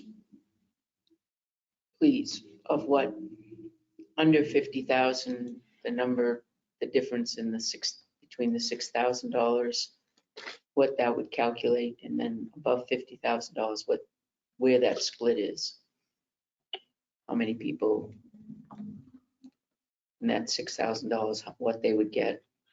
So the $6,000 really represents the additional increase from Oh. 3 to 5% for those earning less Oh, than so it's not the 50,000. whole, it's really like more like 10,000 or something. No, Dollars in merit, in total merit increase, if we were to give the 5%, if we were to give the 3%, it's really more than just the $6,000. The $6,000 represents the difference between the 3 that was initially in there and the 5 that's in there now. well, no, to be exact, the $6,000 increase is from the 21 budgeted merit lines Okay, to the 22. And in 21, it was budgeted at 2%.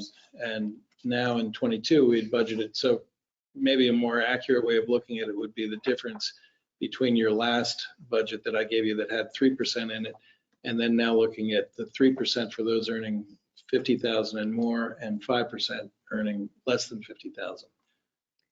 and I would like those numbers if you could Mhm. get them for me. I understand where you're coming from. I think that given the way that the country is at, and finally, Social Security people are finally getting a halfway decent increase, and I get that, but are we setting ourselves apart in municipalities where we divide and say 50,000, you're going to get 5%, 50,000, you're going to get 3%. Do we make that differential in some look at it, well, there's no difference in the way that they're working. Some people might work that make more than 50,000, work harder than the people that work, you know what I'm saying? I just thinking that in terms of the way that we're separating that and the way we're dividing it, is there another way that we can come up with that on a whole basis to give it across without having to differentiate whether or not, well, you know, you're in a position that different from the higher positions, therefore you're not going to make as much. I'm sorry, that's the way it is. You know what I'm trying to Well, articulate. I just feel bad about that. If I as a may, selectman. it's really how you arrive at a bucket of money. Mhm. So how you distribute that money, this isn't going to be written anywhere that, you know, hey, all those employees earning this. It's just how you arrive at a bucket of money that then you could distribute. It's But it still is totally written up to the because you're board. saying it now in public. And then at the budget committee, you'll justify it in front of the budget committee. And then if it's talked about at town meeting, you'll Fair then enough, again yeah. justify it at that point. So it is public and you'll be making that justification. And I've always been a proponent of equal opportunity, and that kind of, in a sense, it's really not equal opportunity because you're giving 5 and 3, it's not equal opportunity.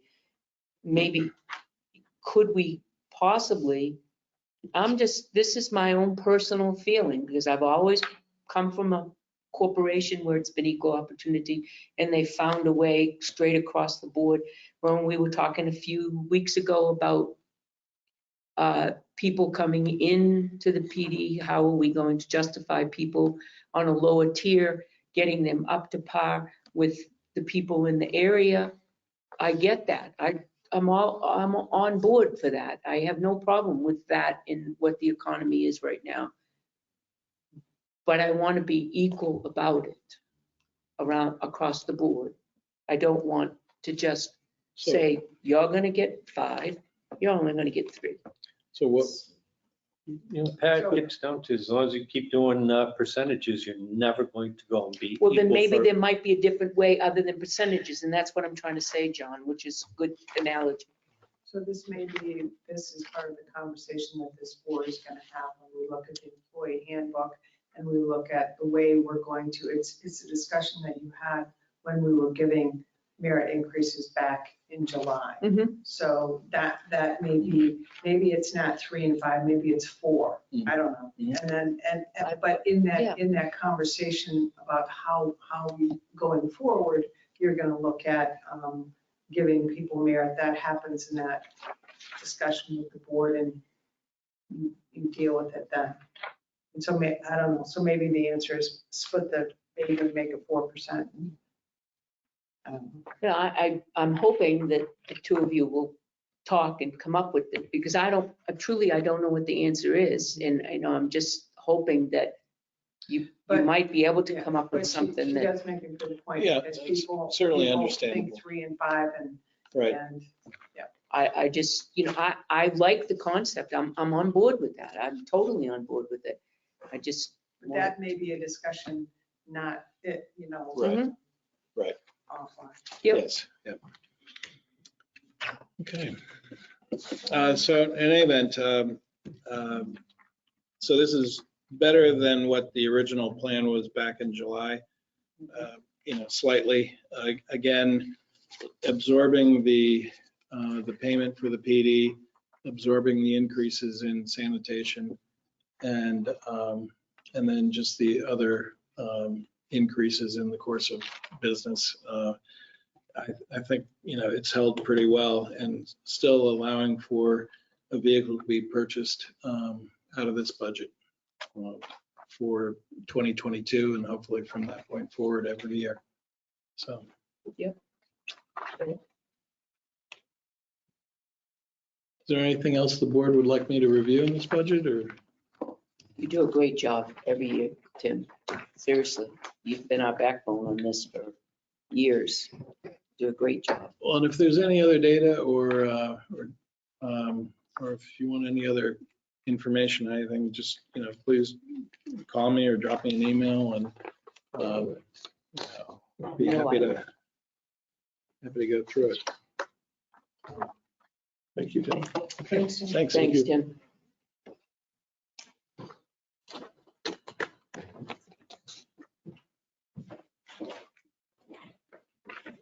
Selectmen report. First, or is the chief here for her, not the non-public? I didn't come early to rush you. Okay, You're always waiting on me, so you're gonna be on. We can switch. Absolutely, whatever, you can What- switch your We agenda. can switch around if you want. You want to do the non-public now? yeah, let's do the non-public now.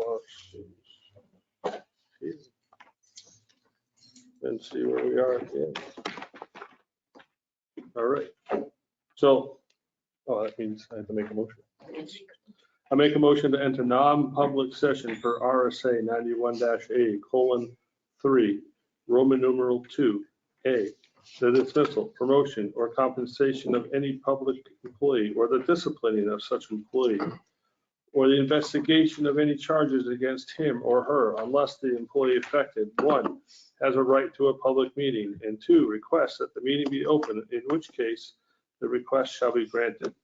We expect to be back in the non-public session at approximately 7:30.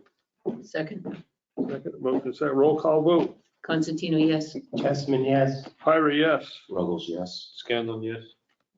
We are in non-public session at 6:35. I'm good This with that. conference will now be recorded. The time being 8:30 PM. Make a motion to seal the minutes of the non-public minutes of October 28th, 2021, because the reasons justifying the need for the non-public session still remain. Second. Second, motion is second.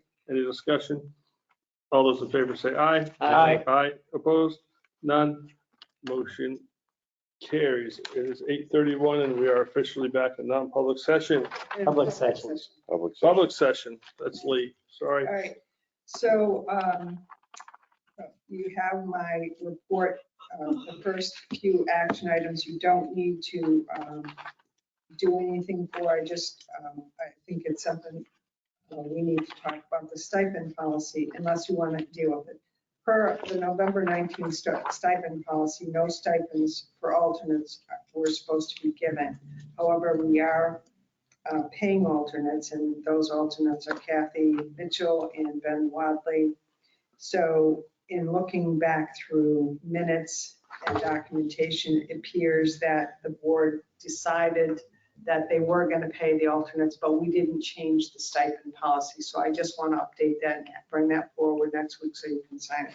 Okay. Yes, Yes. Everybody's good with Yes. that? yes, we're good. Yeah, I was going to say that I think there was a motion somewhere along the line in between that, this and that. Hiring policy, we talked about that, or the chief did, that was on my list, she talked about it. Mileage reimbursement, that also needs to be updated to reflect employees with approval, the department head could submit for mileage reimbursement per the current IRS rate.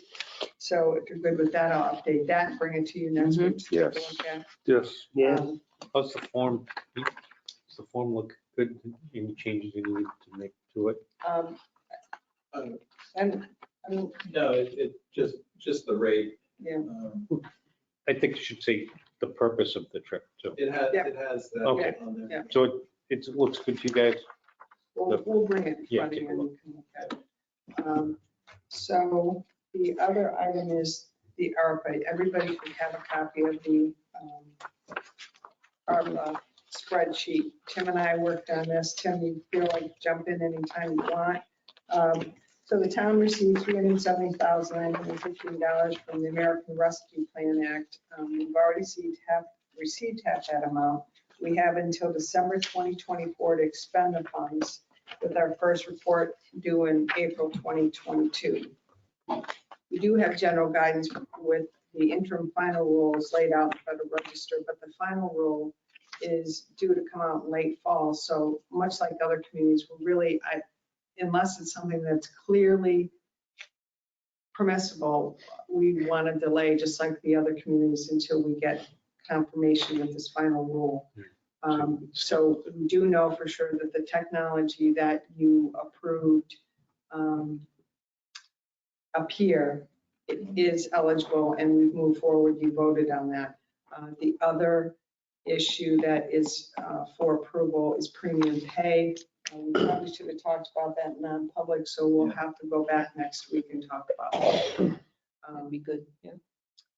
Tim and I looked at possible uses for the funds, and we came up with this preliminary list for your consideration. These items are ones we feel pretty confident that are covered, but we still want to confirm with that final rule. When Tim and I talked about it, we felt these expenditures had to meet certain criteria, i.e. Safety, community, long-term benefits, savings for the town, other considerations, maybe partnerships with others. So we wanted to have a brief discussion with the board tonight to get your thoughts and see if we're on the right track. And then we can take these up item by item and improve them, not necessarily tonight, until we get the hard, some of these things we need hard cost information. So do you have a copy of this? I'm looking at it. Okay, so the second AV that's been approved by the board. We thought a town hall generator would be good because the one that we were gonna use doesn't work. Well, I guess I should sit by the Yeah. microphone. So,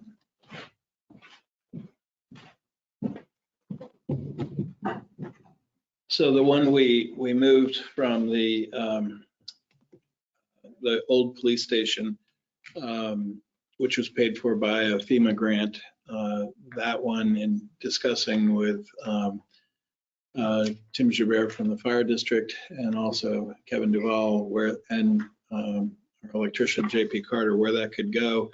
There is no great place to put that here at the building, so we were thinking that that would go to the senior center, and that we put money in for a different size form of generator for the town hall that hopefully could go either on the roof or be put someplace where, because there's just so little area around the building, it would have to be mounted somewhere. So this is looking at if there's an option to get this a properly sized generator for this building so that we can maintain operations in the event of power failure. I know years ago, we got that one on wheels. Yeah. And then we decided, and that was set up, we were going to use that for here, to plug the building in here if we need to, pull it up and do it. Instead, we're running the police department on that one, and then we got that. So why can't we use that parking space right out here and when it's emergency?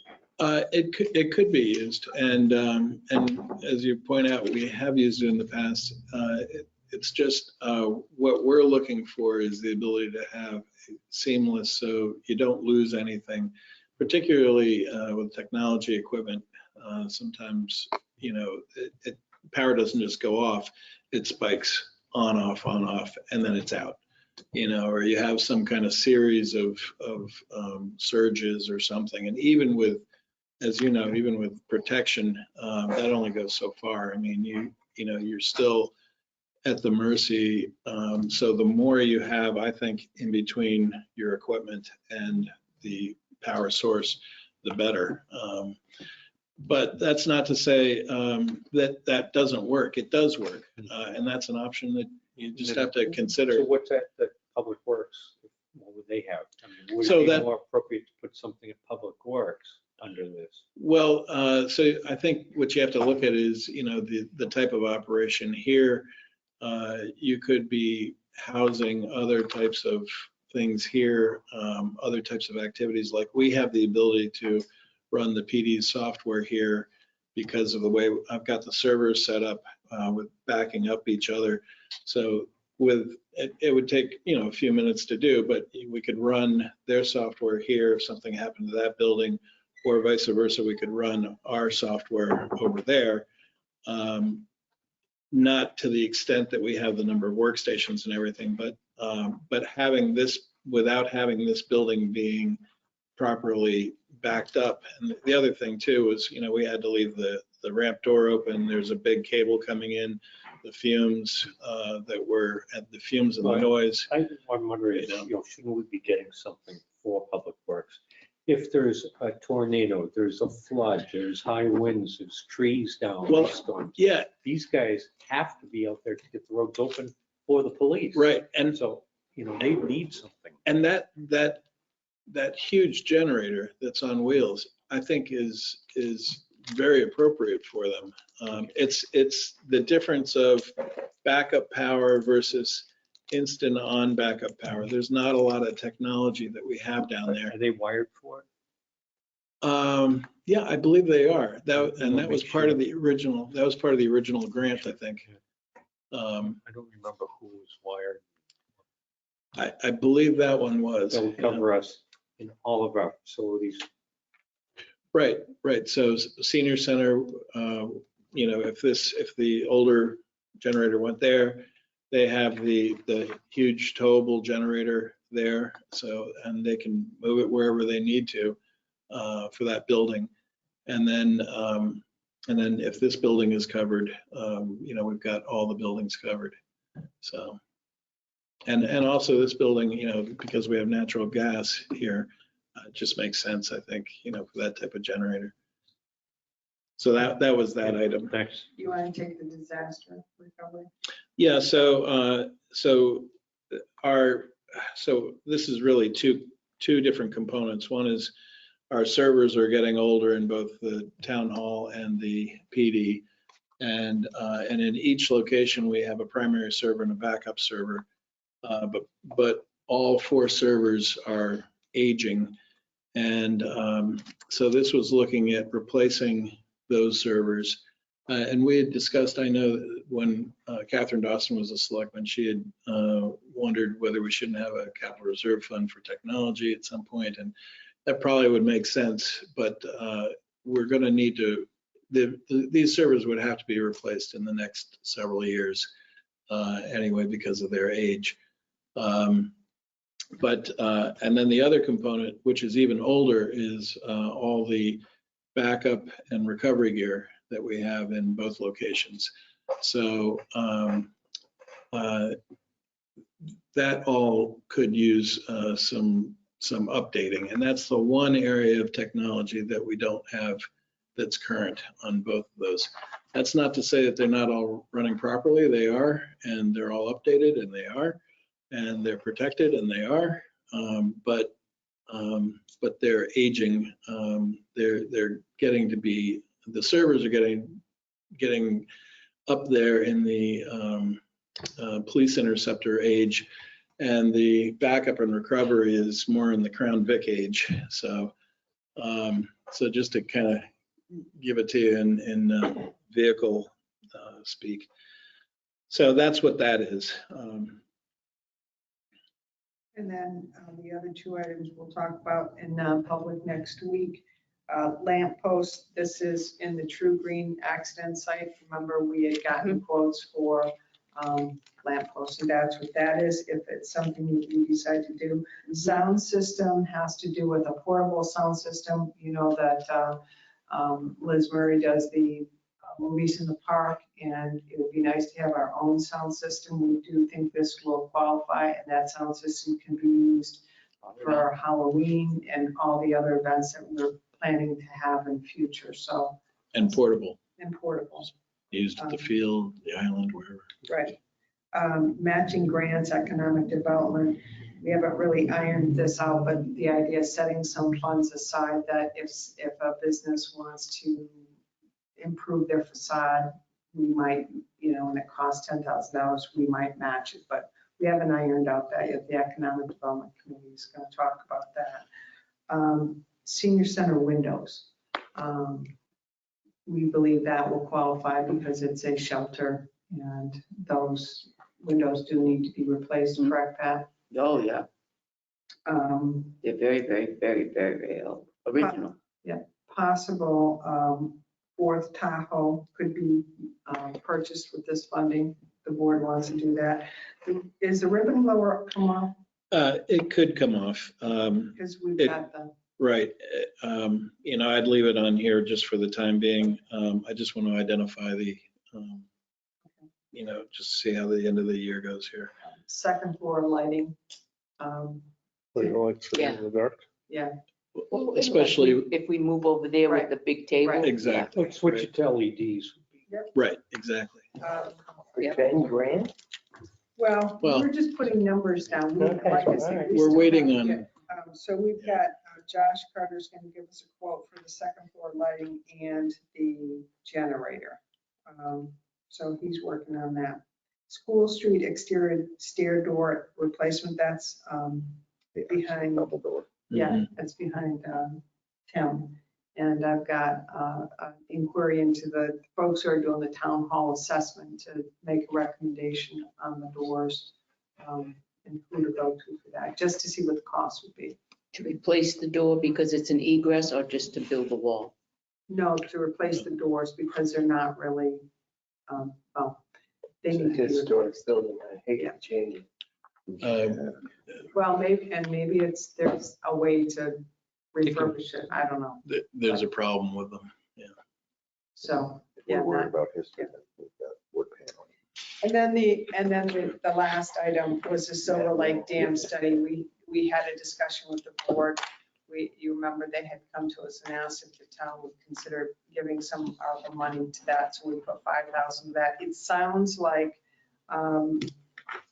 the county is going to be funding the project, the study anyway, so that might not even be something they come to ask us for. I saw that. $1 million they were talking Yeah. about. Who was gonna fund it? County. The county. The county, wow. Because they got much more money than we did. Nice. So does anyone have any questions about this? Yeah, does anybody remember what I've been talking about for 2 years and asking for? Don't make me guess, John. We'll Not bring it tonight. up all the time at meetings. And, Nobody remembers? There's no insulation in Oh, the ceiling Yeah. of the senior center. Yes, They're no, you- worse than having the windows. Well, yeah, I do remember that, but I thought you were doing I said, if somebody wants to get the stuff, I said, I'll even volunteer to go up there and do it. Can we fold But that I in? can't afford to take it out of my pocket to do We it. can So do it. it's So we can, most important thing, because it would pay for itself the first year. Yeah, it would. Fold it right into the Yeah. windows. And- Heating costs. And if we can't do it through the ARPA funds, I think we need to do it anyway. I think we can do it throughout the funds. It should come down to, if Because the the- windows do, then the Well, insulation should come down to the community as insulation well. should be done first. It's huge. Got it. All right, Sorry. so that was it. Thanks, John. Pat, if those, when those windows come out, those might be salvage folks, especially if they're original windows. They were just- Yeah, it's, you could find salvage folks who are restoration places that would take those in a heartbeat and be able to then fold money back into the senior center. So I won't go through that because I see you all signed it, the preliminary assessment to sales ratio study, so I won't go through that. I won't go through the details of the Birch Hill contract renewal, except to tell you that, Gail's done some really good research on this, and it looks like, I can do this next week, so we don't have to go through it We now. got an awful lot next week. If we meet, Yeah, we should, once a month is good. Number 7. You, We'll just have it all day, once a month. we're going to double digits. We're just gonna meet on Saturdays from 7 AM until we're done. So then I'll just tell you. Franklin, Gail kind of surveyed other towns to find out what they were doing. Franklin has no specific animal control officer. Their police department handles and uses the nonprofit Franklin Animal Shelter. Sandmerton has no specific animal control officer. PD handles contract.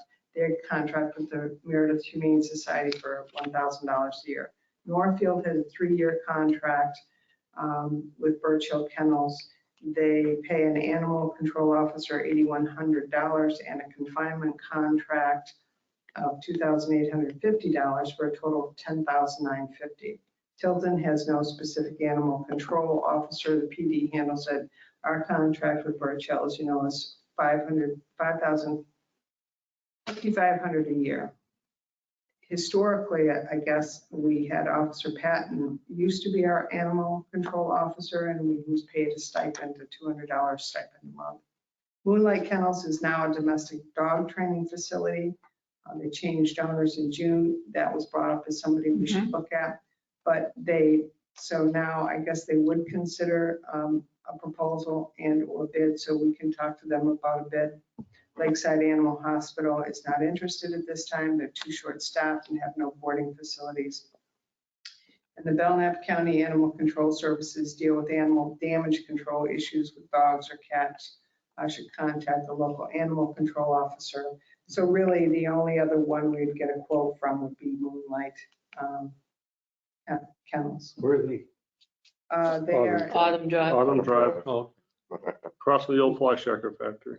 I know that was one of the biggest things, was that it was accessible and close by, because we had people, when they're taken to the shelter up in Humane Society. Humane Society, they're only open certain hours, and people weren't retrieving their dogs, and then And it was They didn't know an where they expense for the police to bring them up. There was an hourly rate. Right. so we will proceed and get a quote from them. Would it be feasible to, virtual was- would it be feasible for Franklin Animal Shelter or no? We could find. Just a that. question. Yeah, we could find. Yeah, that. they have expanded their facility a Yeah. little bit. So it might be worth poking to see if they might be interested, because that could be money they could use. Right. If it's under 10 pounds, Pat will take it. Kim would take it, not Pat. Um, Restate that, please. There was a question about if the town needs to seek approval from a private property owner to remove a tree that we believe is dangerous. Mhm.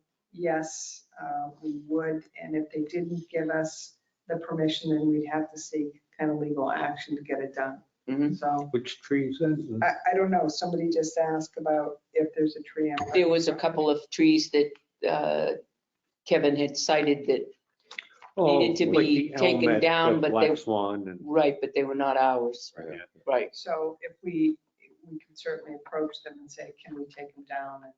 Like a release or something. Right. Yeah, And I remember that. Chuck Mitchell had reached out to me and asked me to find out if Franklin or Northfield used town equipment or personnel to maintain their portion of the Winnipesaukee River Trail. And I did, and they don't. And he then asked if I would ask the board if they would insist that the WRTA do a better job of maintaining the trail between McDonald's and San Run. I would sign that letter. I would too. Yep. Yep. Absolutely. They have to, I think they An have agreement. monies in our, Promises were made. we have money in the coffers to, if they don't, we take that money out, right? Is it like $10,000 or something? Little over $10,000 if they don't. Yeah, it was an agreement. Yep. Yep. Absolutely. All right, my last item, Christmas or holidays, Christmas holidays this year for the Christmas season fall on the 24th and the 31st. So those, I think it was Pat who asked, what do the employees want for Christmas this year? So I asked, and since both those Fridays are closed and town hall will be closed on the 24th and 31st, the consensus at town halls is the board considered giving employees half a day off on the 23rd. In lieu of a Christmas party, Or, yeah, anything like that. both the 23rd and the Half 31st, the 23rd. Just half day. just a half on the 23rd? Yep. I'm in favor. Well, here's the thing. We should put that into our policy. If we're going to continually give half a day off or a full day off or an extra day here or that, because we have a set number of days off It's in in our our, policy. It's not half a day that day. We used to not go, that day, a half a day before Christmas Eve, they get off.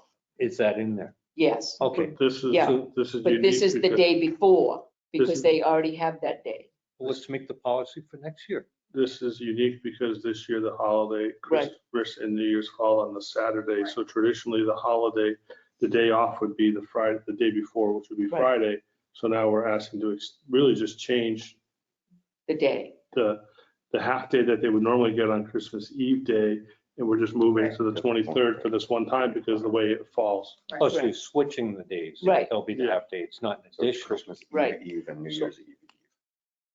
So Right. would we? Right. We need to, look for next year's Christmas and that. Next year, the issue will be Monday. Is that how we're going to do that? So that then we get a half a day on Friday. So for this year, they will have both Fridays off. So what they asked for was a half a day On on Thursday. Mhm. And we close the office, yep. I'll make a motion for Wait, that. no, hang on. What? You're asking to switch the half a day from another date? Half a Or you're day. adding that? No, we're not adding that. They Not get a adding. half a day off before Christmas. The Christmas is Which, now following on a Saturday, which they would normally get, their holiday is now on the 24th instead of the 25th. That's their holiday. So the half a day before the holiday, which they normally get, is now on the 23rd, what's on our calendar for days off? the 24th, 24th and the 31st. correct. Those So- are holidays. And those are the days for Right. holidays. that we listed for company Yes. PTO days. So we don't have to vote on it, right? What? We're not Yes. changing anything. It's in the book. We're changing the half a day before Christmas to the half a day on the 23rd instead because their holiday is now the 24th. Because Christmas is on Saturday. That's all we're doing, John. It's the same thing. We would have had the afternoon of the 23rd, if we'd have had the employee party. Right. In the past, that's what we've done. That afternoon, we'd go over to Onions or whatever, and we've had it here in the past. And that was, town hall was closed, and that's the half day, but we're not having a party. On the 24th, we would have a half a day. But the 24th has now become their holiday. This year only. This year only has Mhm. now become their holiday. So they're asking for the half a day to be on the 23rd instead. That's all. That's what they're asking. The 24th is a Saturday? It's a It's Friday. a Friday. Because Christmas is on a Saturday, the holiday becomes their Friday. okay? And the half a day before Christmas, which is in the books, they always get the half a day before Christmas. A big Christmas Eve, I should say. You could have a day before, and that's on our thing. That's So on why our are we books. voting on it? It's one, Because we're We're, actually we're- changing. we're the just physical meeting. changing it to the 23rd instead of the so it 24th. wasn't written on, in the books on that day. Set up. It wasn't written on the books on the 23rd, it was written on the books on the 24th. But this year, it's the holiday is the 24th. So last year, They're not gaining anything, Jim, it's the same last thing. year, I know, but what I'm saying is if we have a schedule and a calendar that says that they get that day off, why are we voting to give them that day off if it's already scheduled? Oh, I mean, because this you're year, asking- 2021, we don't have that on the schedule. What it says in the policy is that they get a half a day before Christmas.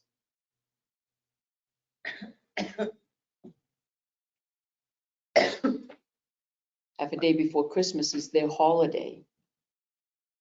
It's unique this year. It's just like the 4th of July. When it falls on Sunday, you get Monday off. When it falls on Saturday, you get Friday off. Friday. so Right. last year, the board gave every employee, if you remember, $50 gift certificate to the restaurant of their choice. Excuse me, To make it. this year, yeah. This year, they're just asking for that half day on Thursday.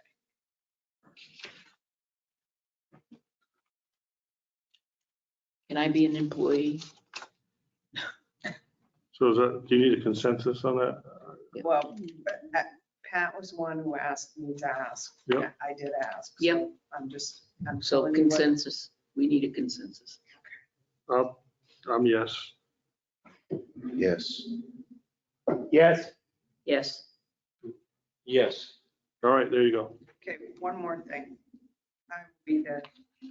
Tim's done it 5 times, I'll be number 6. Looking forward for the rest of this year. It'll be 8th time, by the way. Oh, 8th time, okay. Motion to adjourn. Okay, so looking at November, which is next week, we have a holiday on the 11th and on the 25th, which are Thursdays. So in November, we'll be meeting on the 4th and the 18th.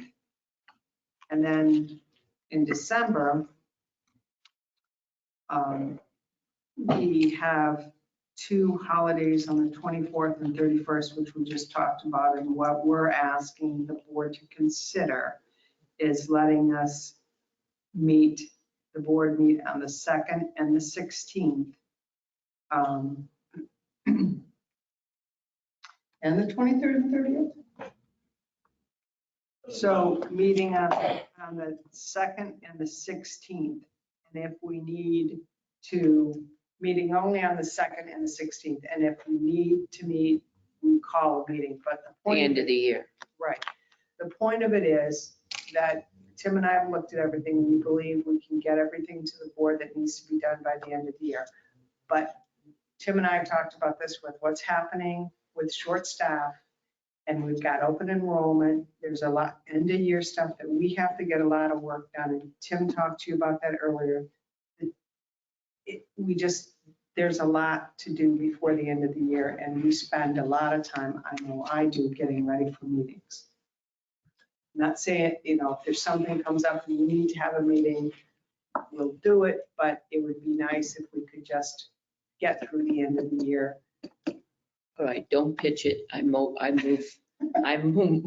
on Jeannie's recommendation. I'll second that. Let's in a second. All those in favor say aye. but no discussion. Discussion? Oh, sorry. No discussion. My bad. Just want None. to make sure that. In the if you don't- event that we have to meet at the end of the year, because Yeah. I suspect we'll be meeting on emergency that week, not necessarily So if something Thursday. comes up, emergency, not like a full agenda, Yeah. added on. to I'm it, still just keeping the emergency. selectment meetings on my calendar just to be safe. So, All Oh, those, yeah. all those in favor say aye. Aye. Aye.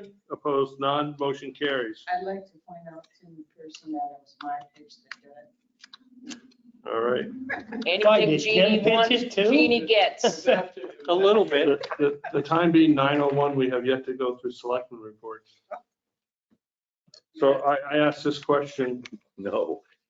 I have one thing on the selectmen report that I've got to say. Tim Pearson had something. Tim Pearson had something, because I think Before you adjourn. Yeah, don't put your. Well, no, I have a real selectmen's report thing that I've got to say. I'm nervous about that. I cede my time to Selectman Jessman. But Pat Constantino would be up first, but Yeah, I just have one thing, that the senior help and seniors date was, leaves was moved from October 26th to November 2nd. And then I cede my time to Joe. my thing is finally, I am able to report that the town of Tilton and the town of Samerton completed a perambulation of our border. The hallelujah, I agree. It's only been 10 years. And Uh, Joe, are there steep slopes? Huh? Are there steep slopes? I want to tell you, the town of Tilton has more steep slopes than you can, and there was one place where I was like So much- pulling so much myself for up by brevity. tree branches and stuff that I couldn't, if you fell down, you'd have fallen off the cliff. Steep slopes. So And we're he well- would have left so me we're there. well And I positioned can there. bring anybody who says there From isn't Samerton. to that For a place. walk. John Scanlon and Selectman Dick from Samerton walked the route, found all the stuff. We're gonna put it on GPS so that we're gonna get exact measurements of the in-betweens and whatever. John's currently writing the report. After that time, we'll get in touch with Franklin. That should be pretty straightforward. There's only like 4 markers or 5 markers. And we'll have the whole town done and be in compliance. Belmont? Nah, we'll worry about Belmont it's the river. later on. Yeah. You just meet in the middle of the bridge, I was but gonna yeah, say, it'll have to be we're done. over it. We're gonna get a pontoon boat with the grill and the cooler. And Northfield too, you Summer. meet in the middle of the bridge and call it good. Um, And that's my whole thing. I'll be real quick. I sent everybody an email with a link to like Google Earth. And if you click on the thing below, it says present, click on that. And it zooms in and you can zoom in right where the markers are and see it in the exact latitude and longitude of each one. And I have great pictures of Joe and from everybody Falling with down. the action, yeah, falling, tumbling. I do. So And and it's gonna be, it will be the first time in the history of our town that we've had GPS coordinates, so, That's Yeah, really cool. yeah. and pictures with them. It very was done in the past by compass and pace. So how big's a pace? You go 251 feet. A tumble is 4 count paces. Every one, and that's nigh on to impossible. You can't everyone walk a paces for the straight guy. mile. For the guy who always wants to adjourn, you are verbose this evening. I know. Well, this is my report. Me and John tag team this one. But I do have one last thing. Wait, I have something to say. Okay. I do have something. Well, Tim, yes. I will let Tim go because then I'll make my announcement. Okay, the only thing I wanted to bring up is, in spite of the frequency that you decided upon, we still need to have the manifest signed on a weekly basis. And I believe you had voted before to have them all signed in person at your meetings. So I believe I heard that night that there were still 2 people that wanted to sign them electronically. So as long as the board is willing to, for those that want to come in and sign, for those that want to sign electronically, let me know and I'll send it to them electronically. But as long as the board is okay with that, I think it'll make it a lot easier for those that, however you want to sign it, you can. Yeah, I'm okay. For payroll and payables. I'm okay. Thank you. That's good with everyone. Pat, you okay? All right, that's a consensus. All right, I have a couple things. Did Deputy Joubert reach out to you today, I hope, Did. about making that gate over by the trading post fire lane? I Yes, spoke to I him. saw that. I spoke to him this week about doing that. 2 big announcements. This Saturday's Halloween event downtown, Trunk or Treat, has been moved to Sunday. And this one, I only get to say one other time because we're meeting every other week in the month of November. But it's hard to believe that winter is right around the corner. And so I would like to remind the residents that the winter parking ban goes into effect November 15th through April 15th. Yes, it does. Yes, it does. He looks at me like he says, Big offenders up there on Maple Court. oh, yeah, Um, yeah. My garage is built, remember? Well, yeah, that's right. Be careful, don't Yeah, don't say that. jinx yourself on that. So, Ice season is coming, so. so is there any other business to come before the board this evening? Joe has I some. do have one last thing. Joe, you know, it's 9:07. What would you like to say? Motion to adjourn. Second. Motion and second. All those in favor? Aye. Aye. Aye. Opposed? None. We are adjourned at 9:07.